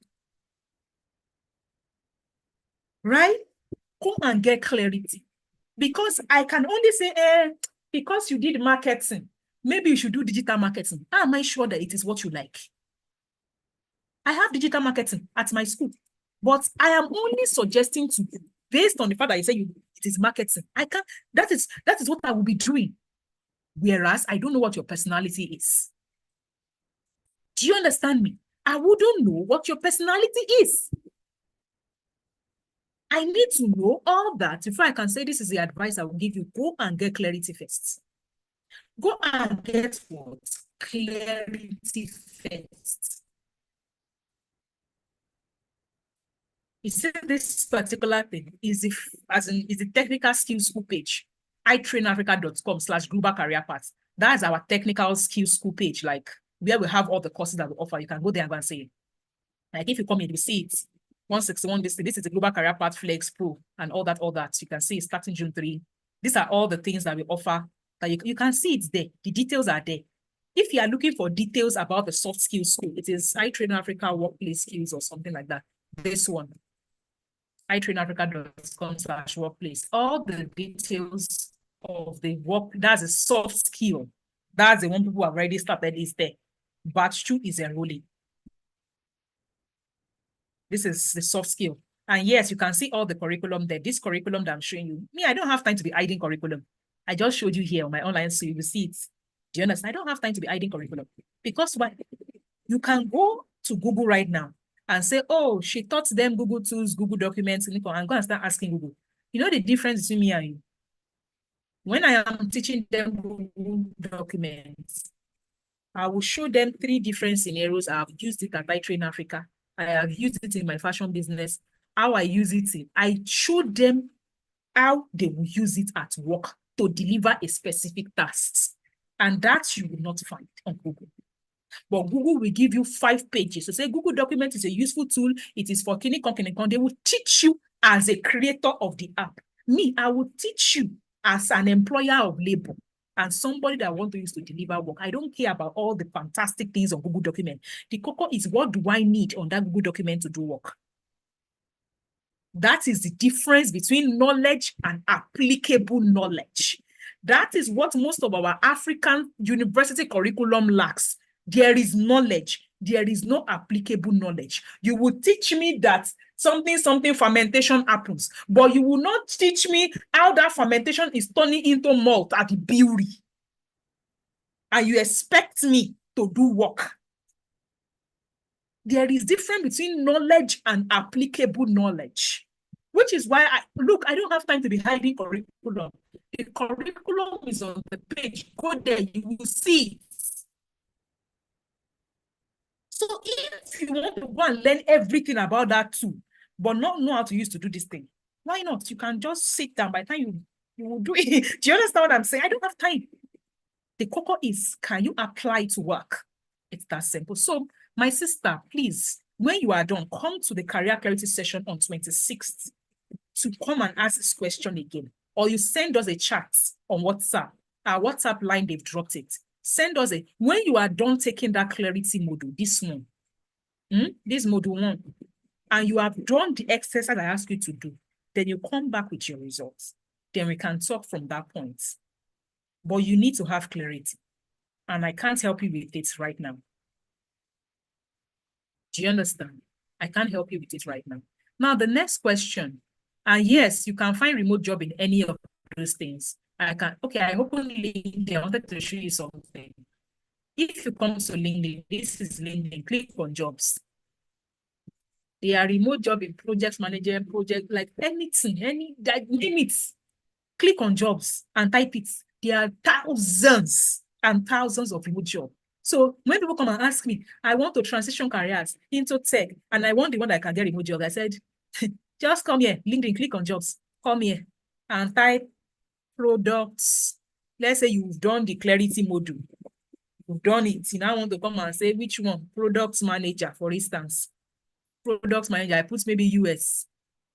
This is product manager, Nigeria. They are this thing. I said, I don't want Nigeria. I want United States. That's the good thing about LinkedIn. You can put the country. United States. That is where I want to search for work. The company I want to, or maybe United Kingdom or Europe, anything. I click it. I type products manager. You are seeing there's 10,587 product manager openings right now on LinkedIn alone. See this one, senior product manager, $50K to $50K per annum. Now, the next thing I will do, I thought about this thing on that free module. This thing I'm doing, I showed it on that free module. I will now come here and click on what? I will filter it. I will do what? I'll click on remote. I want the work to be remote. I'll now click on remote work for product manager. I filter. When I filter, there are still 2,000. It will only be showing me remote work. That it is US that they advertised it, but I can, as in, it is remote, that you have to be in the US to be able to do it. But there are some of them that will say you can be anywhere in the world. It is your experience they need. Can you see remote work? 2,686, the one that it is remote. And they will even show you salary. I can decide to change this thing from US to Europe. Why? Me, I don't like to look for US work. Me personally, why? Their time zone is 5 hours behind me, 6 hours and all those things. So whenever I'm looking for remote work for myself, my 2 international jobs that I've done, it is in Europe. Why? Their time is close to me. It's either they are on my same time or they are CET. Their time is CET. So it is either their time changes to 1 hour ahead of me or they are on my time. So when I'm looking for remote work, I think about all those things. That is part of what I teach on the SW. Like, I'm not just looking for remote work in a company that is in the US or Canada. I cannot be waking up that thing. Why? They have a normal job, but they want to resume work afternoon shifts. So they will go and look for remote work in the US. So by the time US is 6 hours behind them. So all those guys you see on the street say, they don't have work. Some of them have work. They will play on the streets at 1 o'clock. When it's 1 o'clock, they go to their house and go and bath. Why? They are working for a US-based employer. That 8 o'clock in the US is 2 o'clock their Nigerian time. So they will do one work, CET. They will do one work from 2 o'clock to 8 o'clock. They close. It is them that determines it is 2 o'clock. I want to be Zoom. In the morning, I want to be walking about the streets of Lagos. That is part of the thing that you may be able to learn. Which is why I said there are some things I teach that it is because I know, not because there is anywhere on Google that they are writing it. I know it because of my experience. Do you understand? So that is what you need to do after you've taken that course. Now, the next question somebody is asking me is, you can type this thing that I did, anybody can go and do it. But the question is, after you do it and you apply to the job, are you qualified? Do you have soft skill? Will you even get the job? Will they even reply you? Did you do it well? So instead of, I always tell people, I applied for 1,000 jobs on LinkedIn. It's not a badge of honor. Stop wasting your time. Go and invest time in learning how to do it right. I always tell people, when I apply for one, I get one. Why? I do the work. I learn what they need. I do what they need. Then I apply. Stop doing trial and error. It's a waste of everybody's time. Go and learn. Then you implement. Oh, man, now that you've shown me, because I see a lot of people like, oh, wow, I have the magic. I'll just go to LinkedIn, go and click job. Hello? It is not for availability. Why did I start skill for work? I said skill for work is no lack of jobs. There are jobs. It is you that is not employable. It is no lack of jobs. It is you that is not employable. So before you say, they did not give me that job, I say, please, do you have the skills to do the job? Oh, they did not give me work. Are you in line? Can you operate mirror? This mirror that I was just showing you, I was like, can you do it? And it is a tool. Do you even know it exists? But you are shouting, but I'm a project manager. I said, you try. Because you've been doing project manager, that your government work in Nigeria. That your project management is by writing on paper and be sharing memo up and down. But you want to work in a global experiment, that is not what they do. But you don't want to learn.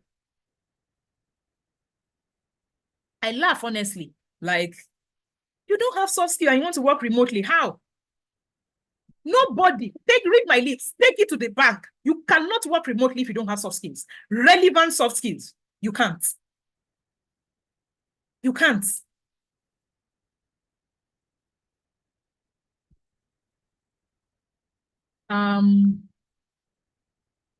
Honestly, thank you so much, Joy, for saying you are learning too much. Thank you. Okay, I've answered that person's question.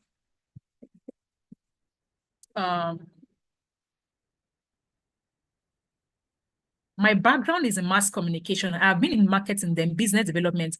I have at least 12 years experience. Now I want to go into communication properly. What program do I need? That means, when you say communication proper, my background is in mass communication. I've been in marketing, then business development. I have at least 12 years experience. Now I want to go into communication proper. That means you are going to going back to your mass comm. You are going back to your mass comm, like, so the only thing you have is 5%. That's your academic qualification. Because nobody hires you for communication as a communication specialist because you have a communication degree.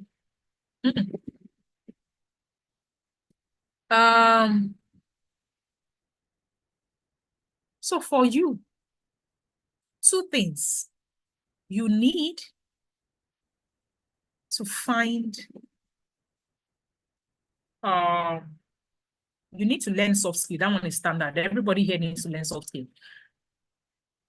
Now you need to find, because communication is one of those things that has to do with, like it's a degree. And you don't have any experience in it. So what it means is you need to find a way to start off a communication, what's it called? A certification. For you, I would say get a certification that will teach you, and when I say certification, not any certification, get a certification, or in fact, go on LinkedIn Learning. Go on LinkedIn Learning. Just in case you don't know what I'm talking about. Where is LinkedIn Learning? Okay, this is LinkedIn. I'm still on LinkedIn. Come to these 9 dots. These 9 dots here on your LinkedIn. Go on LinkedIn Learning, right? When you go on, click these 9 dots rather. Give me a minute. Let me minimize this. so I can see what I'm doing. When you click on this, it will show you post the job learning. You see this thing, these 9 dots here. Click on learning. That's one of the reasons why I like LinkedIn. Click on LinkedIn Learning. Type communication, like as a course you need to learn. This is not my account, by the way. Communication. And another problem I have with this communication you say you want to learn is the fact that communication is a broad, how do I explain it? Can you say internal communication? This is it. So I'm not sure when you say communication, it's like saying I want to, there's business communication, there's marketing communication. So I need you to first define what communication. There's mass communication, there's interpersonal, like, can you see? Maybe I even type communication on LinkedIn. There are different things. So I need to understand what sector, what area interests you in your communication. Where do you, like, what kind of communication do you want to do? I want to be able to serve as somebody's PR. I want to be able to design communication, like for businesses, their branding. So you need to define the area of communication you want to go to before you know. Let's say we come now, maybe business communication. There will be courses on business communication. So I am not sure where to direct you to, but you can go to LinkedIn Learning. Just even if you don't know the area of communication that you want to go to, you can see this on an effective communication foundation. All this thing now 1 hour and this thing. So come here and just come and learn first, or get clarity on the area of communication you want to go to. Then you need to now find a course in communication. I don't offer communication courses at this thing at iTrain Africa. Well, as in the closest we have to it is digital marketing and all that. So you need to define what communication area you want to go into and find courses in it. Then you need to render it as a pro bono. Pro bono is free. Like if you know it, you need to intern. Like if you want to do business communication, that means you need to be in a space where they're already doing business communication. As in they are doing it in that space. So you can learn the ropes, because truth be told, I'm not certain how you would like your degree is not a determinant of the fact that somebody will get you in for communication. Your degree is not this thing, right? Your degree is not a determinant. You will need something, like you will need the skill of it, not just the knowledge of it, and you will need to have relevant experience of it. So my first advice is go to LinkedIn Learning, explore the different kind of communication that exist, see the one that you're probably interested in, then you now go and take a proper certification on maybe EDX or anything like that has that niche of communication. Then you now go and intern with it. So maybe at that point that you have learned the skill, right? So my advice would be take the soft skill stuff, find the hard skill that is where you can get the communication that is relevant to you. Then you come back for internship. I'm sure on some, like I said, it is possible for us to take someone that's gone through our soft skill school that has a hard skill on the internship program, because when I'm placing people, I need to say, oh, this person is coming to intern with you because they know it and they can deliver the work. I just need you to give them a project to do. Let's say, for instance, and I'll give you a perfect example. In 2021, I had a client, EVA. She was looking to move abroad and do a couple of things. So she went to do a certification in digital marketing and something. Then she came to me, she said, oh, Jerry, I want to get an international this thing. And I said, what experience do you have? He said, nothing. I said, my sister, you have to do pro bono work. This is somebody that had 12 years of marketing and communication experience. So what she did then was she came on the GMC, Global Mentorship Conference. She came on my project. and took over the marketing of that project. She designed the marketing. If I show you what she did, she designed a marketing campaign. Oh, you print t-shirts, you will do digital marketing, you will do this. So she executed that project as a marketing person on it. And she did a fantastic job.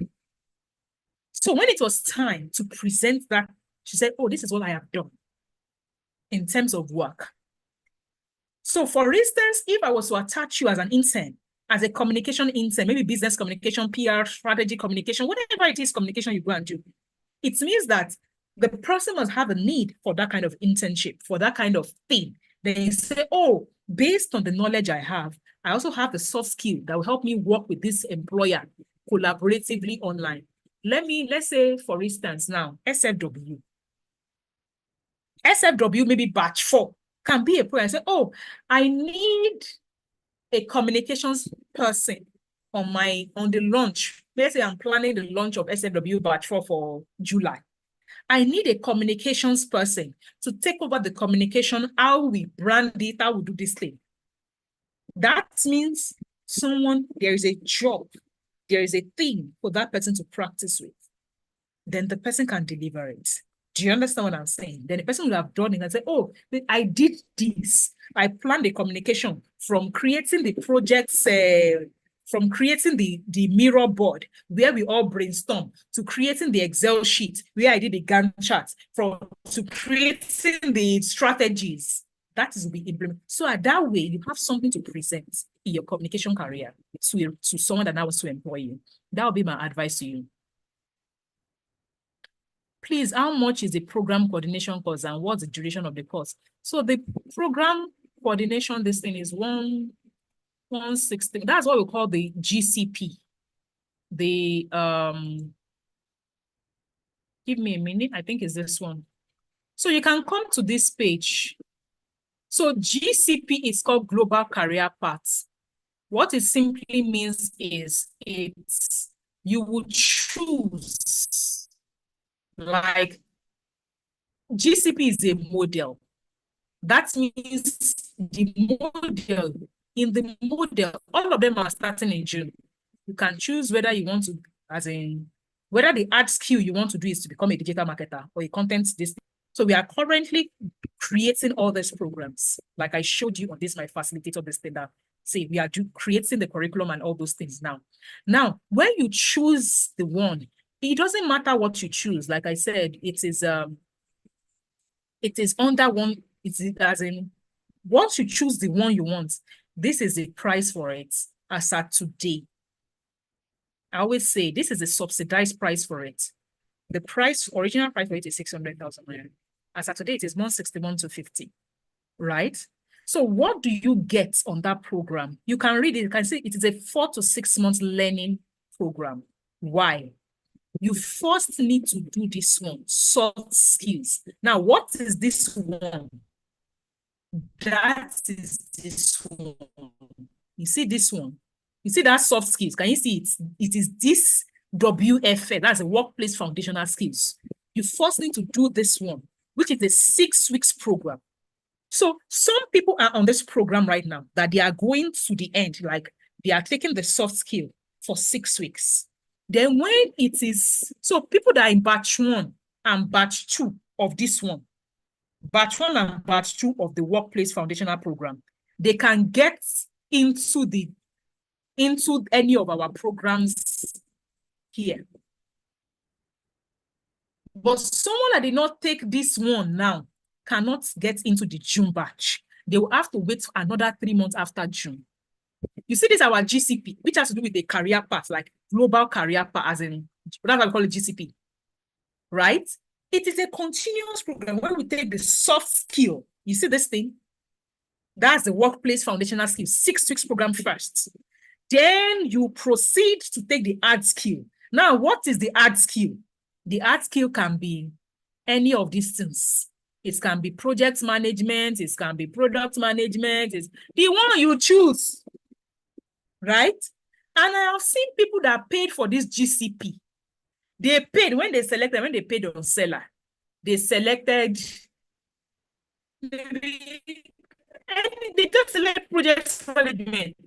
Then they finish taking the clarity module of the soft skill program, that is a workplace foundational skill program. I say, ma, please let me change it. Maybe the program has not started. It's starting in June. Let me change it. And I want to do product management or project management. Do you understand? Because right now they have clarity around the career path they want to do after taking that clarity module, even if they have paid. So which is why I say this particular page is our technical or hard skill page, meaning you can choose the career paths that we offer that you want. Well, whatever it is you choose, I'm not saying because project management is more, the curriculum is fuller. My own is employability. It doesn't matter what you choose. This is it. Now, the next question I always ask, people always say, can I pay instrumentally? Some people in batch 1, they paid only 37,625 to start. Why? Once they paid, we gave them this one. What is this one? It is this program called the Workplace Foundational Skills Program. That is what this soft skill is. Can you see it? So some people now, they will come again and pay. Can you see it? And we have 2 types of GCP. This one has soft skill and hard skill alone. Some people will come again now. By the end of this month, they've paid for 37. They will pay me another 37,625. They will take what? One hard skill.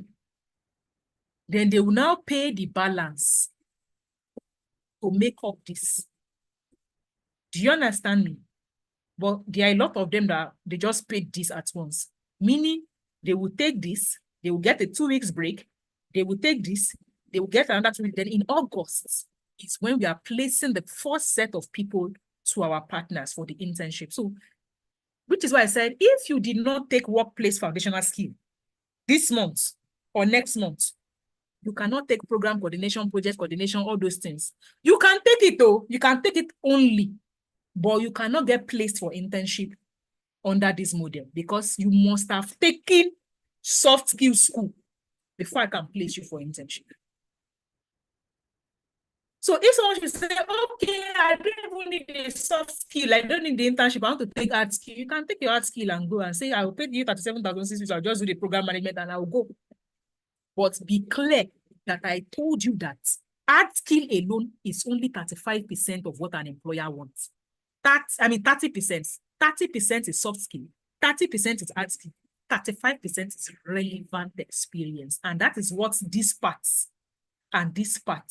This one can give you 30%. This one can give you 35%. If you add two, this one and this one together, and you skip this, you have 65%. Whereas if you take only this one, that you'll be saying, I'm a project manager, you have only 30%. Do you understand me?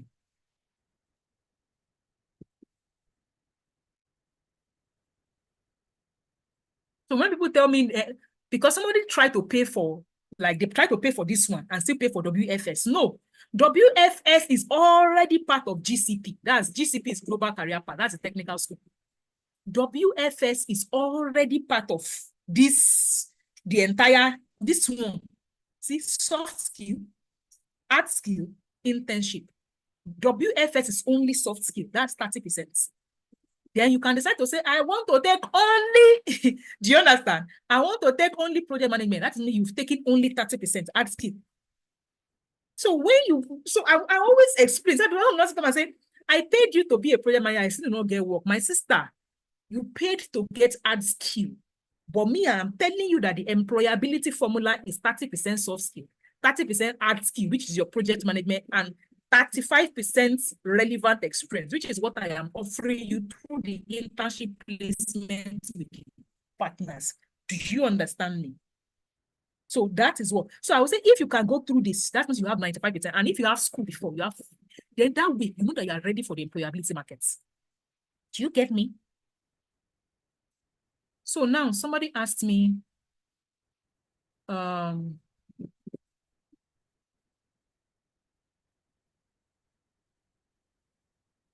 is it possible for me to transition into a tech career, even with my background in mass communication? If yeah, what tech skill will I be fit for?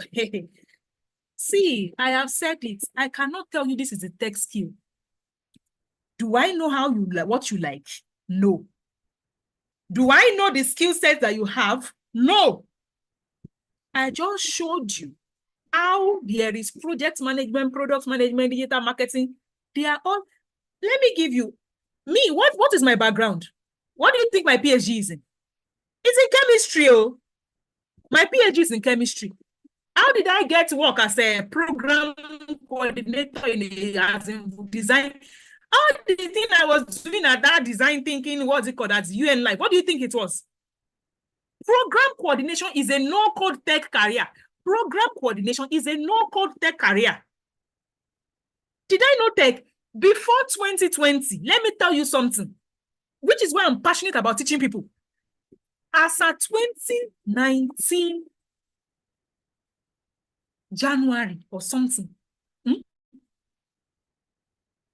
somebody said, I said I wanted to build a website. Person said, how many pages website? I said, pages as in how? Pages of it. I was that ignorant. Like, I did not know that this thing that I'm looking at like this thing that I'm rolling up and down is a page of the website. I did not know. And I said, this is a sales page. I did not know. So it meant I was that non-techie. Nothing. So I basically learned. The first course that introduced me to tech, I paid $700. I can't forget Sefi Obi that taught me how to say this is landing page. This is this thing. $700. Convert it to your currency. So yes, in fact, if go and search online, how many people are in the tech space that they have a degree in tech? It's probably maybe 2%. Tech is an emerging space. It means that the curriculum, many people went to school, but did not study tech. They started to learn tech like this vocational stuff that I'm teaching right now. Go and ask many project managers, what is their background? Engineering, anything. You can get into the no-code tech space. You don't have to code. Project management, product management, all the things I am teaching in this academy, in the technical school, in this particular school. You see this thing? All these ones I'm teaching like this, they are tech careers. They are no-code tech careers. So members can I get and say, yes, if you like, do Yoruba education, English education, anything. Can you learn? Are you willing to learn? Then you can get into the tech space. Someone said, please, I'm a caterer by profession, and I want to progress and switch to healthcare. Please, what do I do? Healthcare. Healthcare is one of those things that you go to school for. You get a proper degree. It is not an emerging job. It is not a tech emerging job. Healthcare is nursing, medicine. You need to go to school. Healthcare is a conventional, like it is as old as time. Nursing, medicine, and all healthcare. It is a go-to-school kind of career. It is not an emerging job. Emerging jobs are all these careers that they started because technology started, digital marketing. Before, what we used to know is marketing, go and sell on the streets. Emerging careers are the careers that started because tech started happening. The only reason I now need a content creator is because now everybody, you must create content. The only best time because I now need someone to design Canva for me or design this thing is because now it is an emerging tech career. Do you understand me? So anything like convention is like someone saying, oh, I want to become from a caterer, I want to become a lawyer. You have to go to school. I cannot help you. You have to go to lawyering school. Or I want to become a doctor. You have to go to doctor. Like, do you understand? It is not an emerging career. Emerging careers are the ones that we are now learning them out of school. We are not yet learning medicine out of school. Do you understand me? So, or maybe you want to become a old people's caregiver or a nanny. You want to be providing. I know someone in Lagos. She runs this academy, Nanny Academy, where she trains caregivers. You can search her on Instagram, Nanny Academy, Nanny Academy. She trains people on how to care for special needs children, how to care for old people and everything. She renders those kind of this thing. And yes, she has certification and it is internationally recognized. Nanny Academy. So if it is that kind of caregiving, health caregiving for auxiliary, you can go to Nanny Academy and go and learn from her. So I think I've answered how much is the program. Program coordination cost is 161, 250 or something.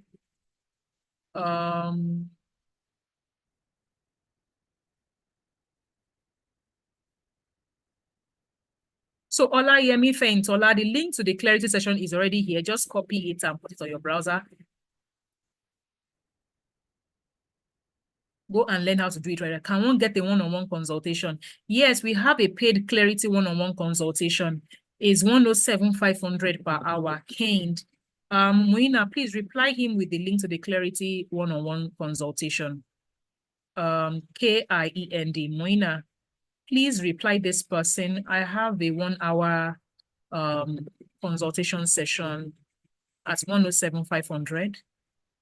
Please send the link to the clarity to WhatsApp. Please, all of you that are saying send to WhatsApp, kindly reach out. We've put our WhatsApp number there.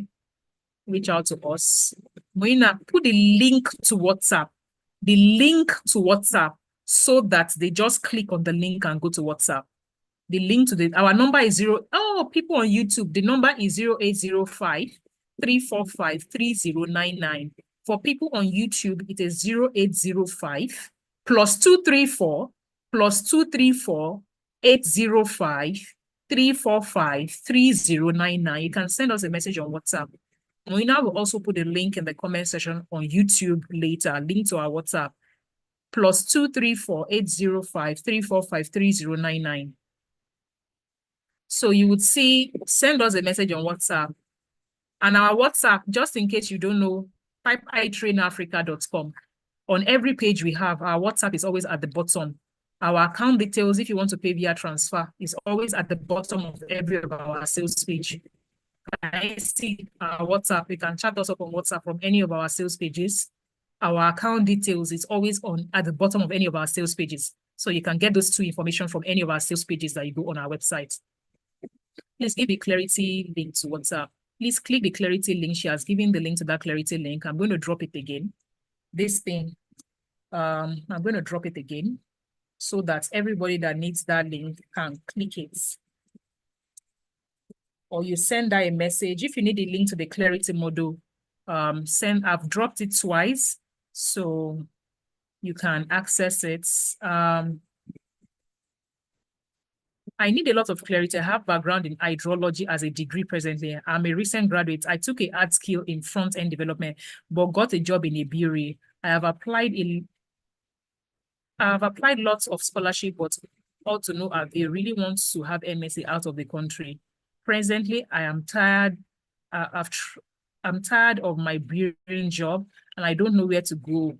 I am stagnant. Which program do you advise to structure my life? Simeon, first thing, go and take that clarity thing. The next thing I advise you to do is, you say you don't like the job you currently do. You want an MSc out of the country. And I will tell you my story. I was in the 3rd year of my PhD when I realized I did not want to really be teaching chemistry. I wanted to teach adults, but I wanted to be teaching them what I'm teaching you right now. Do you understand me? So I have seen a lot of people go on an academic journey that they don't like at the end of the day. But because the only thing we know or we knew before now is that you do a BSc, you do an MSc, you even do a PhD. Take it from someone that has a PhD.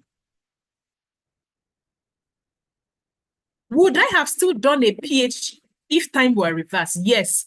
But would I have done it in chemistry? I'll probably have done it in entrepreneurship and innovation. I would have probably have done it in entrepreneurship and innovation. So there is a lady that used to work with me, Dami. She's still volunteering for me.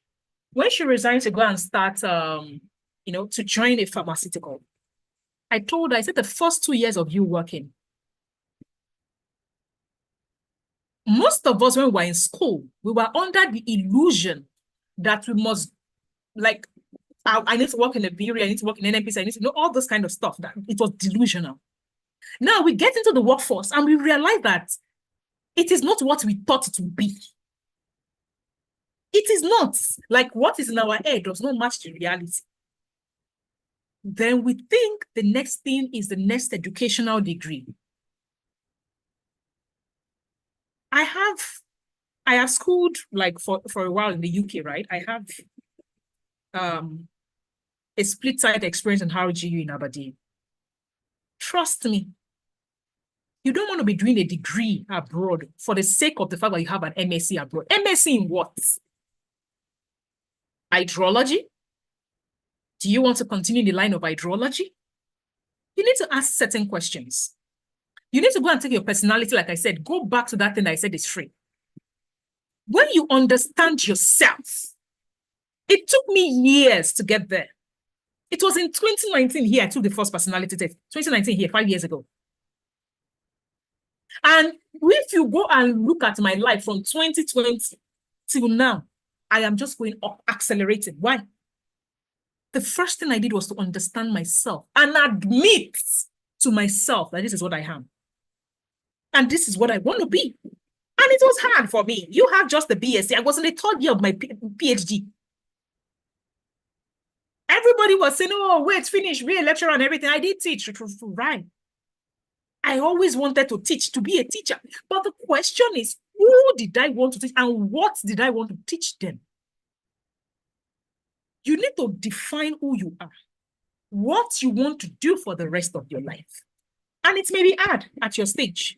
Because I say, your starting point is to go and take that personality test I attached to that thing. When you take it, you may discover that your current job in the bureau,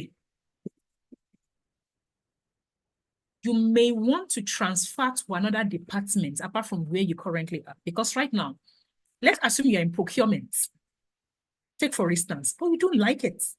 You hate operations. You hate operations. I hate operations. If you see me like I hate operations, do I know about operations? Do I do the books of my this thing? Did I teach my bookkeeper how to keep my books? Yes. I know it because I'm a brilliant person. I know it because I learn a lot. But do I enjoy doing it? No. So you will see me on my team. I don't invest my energy on the things I don't like to do. I concentrate on two things that is my place of strength: strategy and teaching. Put me in a strategy session. When I'm working with my one-on-one clients, all those who that pay me millions and millions, what do you think I do for them? I can design a 5-year strategy for somebody's life in 3 hours. I think far. I have projections. I see far. I will create a table like that. I will say, do this in the next 3 months. Do that one. I can create. I can strategize. It's my happy place. I do it well. But you give me, say, accounting, book balancing.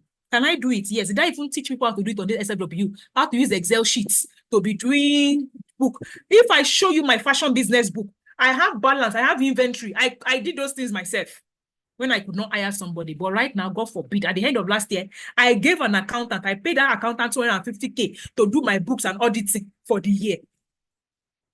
Is it I don't know how to do, but it is not my happy place. So, and I've seen some of my friends that they were in a customer service in the bank. What they did when they realized who they were, they said, in every organization, they have different departments.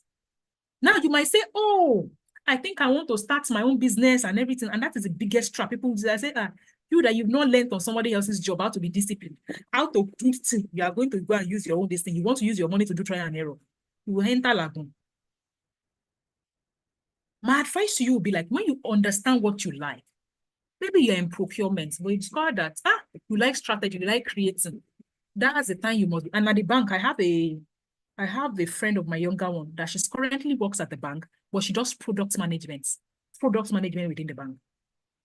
That will be your time to now go and start parlaying with people in that department that you want to go to. You will be learning the product management. You will not leave that job. You will not leave that job. or you can maybe come to SFW, learn product management, because you've discovered that when I went to read about product management, you know, if you go and take that clearance module, I ask you to do some exercise, realize the skills you will use, what you will use to do that. When you know what you want to do, you will now ask yourself, I think I like this product management too. In this particular organization, which department are they doing product innovation, products, this thing? When you find the person that heads that department, you will come and be learning product department, product management. On the workplace foundational skills, I taught them how to create PowerPoint slides, how to do presentation, all those kind of things. You will now present a PowerPoint presentation. You will master all this thing. You will walk up to the head of that person in that department. You will introduce yourself, be like, ma'am, I need just 5 minutes of your time, and I will forever be like, you will pitch. And the person will be like, okay, come and see me doing this thing. You go there, you bamboozle the person and say, this is it. I'll be a great asset for your this thing. I understand product management. I can contribute creatively this thing. I am not asking you to take me now. I'm not asking you to give me an answer, but I'm just asking you to put me in your mind. If there is an opening for someone in your department, I will be forever grateful to join you. That person will look at you like this and say, that girl, I want her on my team. She has the knowledge. Even this one that they put in my department, you know, when they are employing in all those kind of places, they employ graduate training. They will not ask you to be doing rotation, do marketing here 2 days, I'll be 1 month. You, before somebody come and start saying that girl sold 1 million naira in a month, leave her in marketing. Go and prove to them that you should stay in product management, or you should stay in procurement, or you should stay in accounting, whatever it is you like. So when they take all of you in, there are spaces in different departments. They just don't know what your strength is. So when they ask you to do rotation, they are trying to discover, but before you let them rotate you to where you don't like, go and take personality test. Go and do all the skills mapping I taught you how to do in that module 1. Do it. When you do it, you will now realize that, okay. Then you will now come on workplace foundational skills program. This one here that I was showing you. All those presentations, you will learn how to use Canva to do presentation. This one, Canva for this thing, Canva for office, Canva for editing, Canva for the Java, Canva for websites, Canva for this thing. You will learn how to do the Canva design, Canva for the office presentation. You do a magnificent of this thing. You will corner that person on the lifts. Good day, man. Thank you very much. I've seen your wonderful work. That's one of the things I teach them at the SFW, how to proposition someone that you want to give you audience. You will proposition them. Ma'am, even if it's just 5 minutes, I will not take any, and I will not waste your time. You would have practiced that your presentation in front of the mirror 1 week. Make sure it is on time. If you ask them for 5 minutes, even if you want to say, ma'am, because I don't want to exceed 5 minutes, I'm going to stop here. You know what you just communicated to them? You have time management, you are serious, you know how valuable their time is. You proposition them. The moment they will say, please, that girl that is in accounting, go and bring her here. That girl, she has sense. She even knows what product management is. That is how you switch your career. You will still be in the same company, in the same bureau. You're only switching departments to where you want to build a career for the rest of your life. So MSc might not be your solution. You might just need to first discover what interests you. And if you're within a big organization like Bureau, they have all the departments that there is. So you now go and learn it your vocationally. Like that thing that you want to, you learn it vocationally. That is why all these things like Skill for Rock is there. Then you go and proposition the head of that department. And they will take you into the department. I have a friend that did it when she was at GTB. She was in course and she said she didn't want to be there for the rest of her life. She moved. And I have another friend that did it for First Bank. She moved from something to strategy. She didn't want. How did she do it? She saw when Ibu Kwamoshika was still in First Bank and everything like that. See, God, as all these strategies I'm teaching you people for free. She moved. But she had a value proposition. She had a pitch ready. She had practiced it. So it was opportunity me preparedness when she switched. So it is important. Don't leave just yet. MSc may not be your solution, just so you know. A lot of people start an MS and they realize that it is still not filling a gap. It may not be your solution. Please, ma, I need clarity on what to do next. I have a BS in economics, diploma in healthcare. Which of the courses can I take to boost me in that field? Take the soft skill course. Like I said, everybody needs a soft skill course. This one, workplace foundational skill. It doesn't matter what you are doing. You want to go to school. Like there is somebody on my course right now, the workplace skill. She's an academic. She's doing research. Then she told us that it has helped her. Can you see? She's doing, if you can read this, they say, I just learned how to do, say, I have always used Microsoft Edge and blah, blah, blah, to do office, this. I just learned how to do this time saver for me, lesson this thing. Like she was talking about how she's doing research. I can't find that thing. How she's doing research, and she just realized that the way she was doing this thing was not the right way. So even if you are going to do your MSc, like I want to be in academic space, trust me, you want to take the work, it doesn't matter who you are. I have 50-something-year-olds. That's all they want to do is to learn how to be digitally savvy. Like let them even be able to join Zoom meeting without saying I cannot hear you. Or let them be able to say, oh, they said we should come and do something. Collaborate on me, or they can do it. They say we should come and use Slack. Well, you're asking me what is Slack. Like all those things, they don't want to be asking what is Slack. Those are part of the things I teach on this thing. What is Slack? You're asking them, how do I send message to somebody on Slack? What's that? And you want to work remotely. So please, it doesn't matter where you are, what you are doing. It doesn't matter your field. Where you start as a workplace foundational skills. Yes, the internship will be remote. Someone says, will the internship be remote? The internship will be remote because we have people from right now in Bachelor, we have people from my African countries. So even if some of our partners are out of this country, but they are not where you are. Do you understand? So which is why we are teaching you how to work remotely under the workplace foundational skills. So I think I've answered. I don't think I see any more questions here. All the questions are about the program. All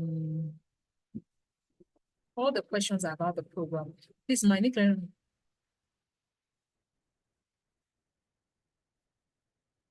Will the internship be remote? Yes, I've answered that one. I don't see any more questions. So it means that I have done justice to all the questions I see. If I skipped your question, you can redrop it and I will answer it before I go.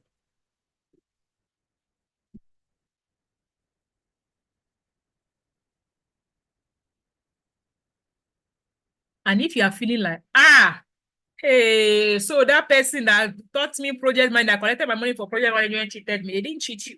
They don't know better. They don't know better because as in what they also know is the fact that you need to be a project manager, you need to be a this, you need to be a that to get jobs. True. Those jobs exist. I just showed you. If I type project manager now, you still see like they exist.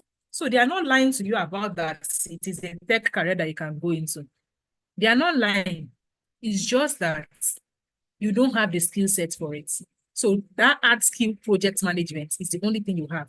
You don't know how to work remotely with that work. So you have the technical skill, you don't have the soft skill, and you don't have the work experience because there's no recommendation for you to say you have it. So then I said, they don't know better. They don't know better. Like, it's just what it is. So instead of me to be screaming, come and take, see, if I'm selling this course, it is easy for me to say, come and buy project management course for 37,625. I will sell faster. You know why? Because the public is aware of, they are aware that project management can earn them money. So they will say, oh, let me quickly take this project management. Do you understand? For me, I know that they will take it and they will still not get the job because they don't even know how to write an email to get the job. So they know project management, but they cannot write the email to even get the job. So that is the problem. I always ask people that there is what you call gap analysis. I taught it in that module 1 in this thing. Go and look at it. I did gap analysis. What is gap analysis?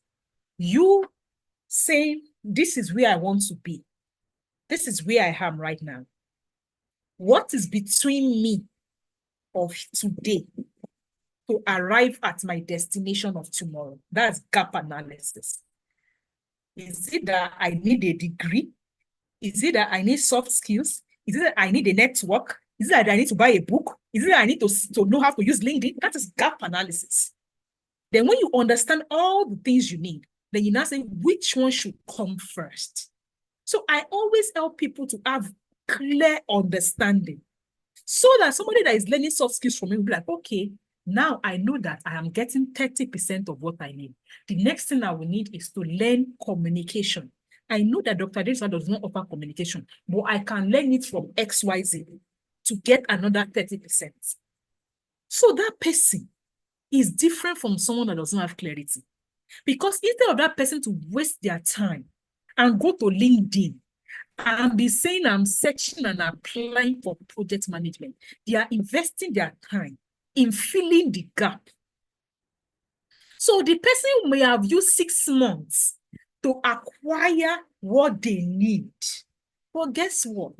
When that person finally gets what they need and they apply for one job, or you would have spent 6 months doing what? Trial and error, not acquiring what you need. Then you will not expect that when you come to LinkedIn and apply for a job, they will select you. Guess what? The person spent 6 months to prepare. In Africa, they will say when you are going to the farm, sharpen your cutlass first. Instead of going to use a blunt cutlass to cut tree, you will waste your energy and you will still not achieve results. Save yourself the stress. Thank you very much, Lillian. You said it was an insightful one. Thank you very much for that compliment. Clarity is king. Know what you need. If you don't know what you need, go and start from my clarity model. When you understand what you need, then you start to allocate resources to it. How do you allocate resources? Some people, professionals are busy. What you need to allocate, some of them can pay, but they don't have time. Here is what I always advise those set of people. I say, do you have 1 hour of your day? In my academy, you see that schedule that I showed you earlier? They need just 1 hour to study daily. I divided the lessons that you can take it in 1 hour. These 3 lessons is 1 hour. These 2 lessons is 1 hour. I divided it. So before you say I'm overwhelmed, if you can follow me for 6 weeks for 1 hour, you would have got, look, one of the things that helped me to succeed is what I am teaching people on this thing. How to plan. It is in what? Maybe model. Let me show you. This model. Not social media. Creating to-do list and personal planners. I don't teach what I don't do. There is a reason I created this thing for them, like 1 hour, 1 hour, 1 hour. So they know that if I invest this 1 hour, I'm done for the day. Me, I would rather know that I will spend 6 months on the journey, but I'm consistently doing it. 1 hour, 1 hour, 1 hour. So I can tell myself that in 6 months, I will be here. I hate trial and error. I hate guesswork. So I plan. Which is why I say part of the things that people pay me millions for is to help them plan their life. Like, I want to get to that position in 6 months. I said, this is what you need to do today. This is what you need to do next week. This is what you need to do in the next 4 months to arrive there. Every other thing, if you're not doing that, is trial and error. You're just winging it. You're what? Winging it. And you will continue to wing it. Some people say, 6 months is fine. I said, but 6 months will still pass anyway. Whether you like it or not, 6 months will pass. So the question is, are you going to let 6 months pass without having what you need? Or you let 6 months pass, learning and acquiring what you need? Whether you like it or not, 6 months will pass. Whether you like it or not, 6 weeks will pass. So the question is, are you going to be that person that after the next 6 weeks, I will not take this thing? Because I've seen different things now. People say, you want to sell course to me? I say, I want to sell course to you, 37,625. Really? Ask yourself if you are the one selling this program. I showed you the online course, all the courses are there. I showed you the classroom, the Google Classroom they were doing. I showed you all the team I'm paying to do this. Ask yourself, how much will you sell it? Like, based on all the things you are putting inside. So I always ask people, like, what do you need? The first thing you need to do is, this is what I need. Then find someone that has what you need. And get it. Then take it, learn it, and implement it. Then you can move. And that is the clarity I had in 2020 that made me accelerate. Now, what you do with it is totally on you. What you do with this clarity is totally on you. But I really, really hope that you take it, and run with it, because clarity is the beginning of every success that I have seen. That's the beginning. And I'm going to stop sharing my screen right now because I have exhausted all the questions that was asked of me today. And I need to go be with my family. And yeah, I really, really hope I see you on May 1 in the Workplace Foundational Skills School, where you're going to learn all the things that can help you work remotely, like somebody asked me.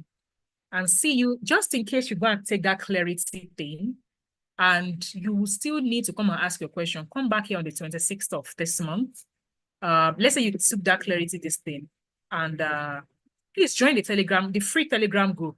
Submit your assignment on that free. Yes, on that free this thing. You still submit assignments. Submit your assignments, and let me see in Telegram. But you can come back here on the 26th for any for that clarity. Thank you very much, Zainabu, Musa. Thank you very much, everyone that was here today. I appreciate you spending your evening with me. Thank you very much, Mr. Aliyu Musa. I saw your camera on throughout, so I've seen your face. Thank you so much for having your video on. As in, I like it when people have their video on in my session. So yeah, thank you so much. And you can all unmute yourself if you want to. You can unmute yourself right now and say your bye-bye and your good night.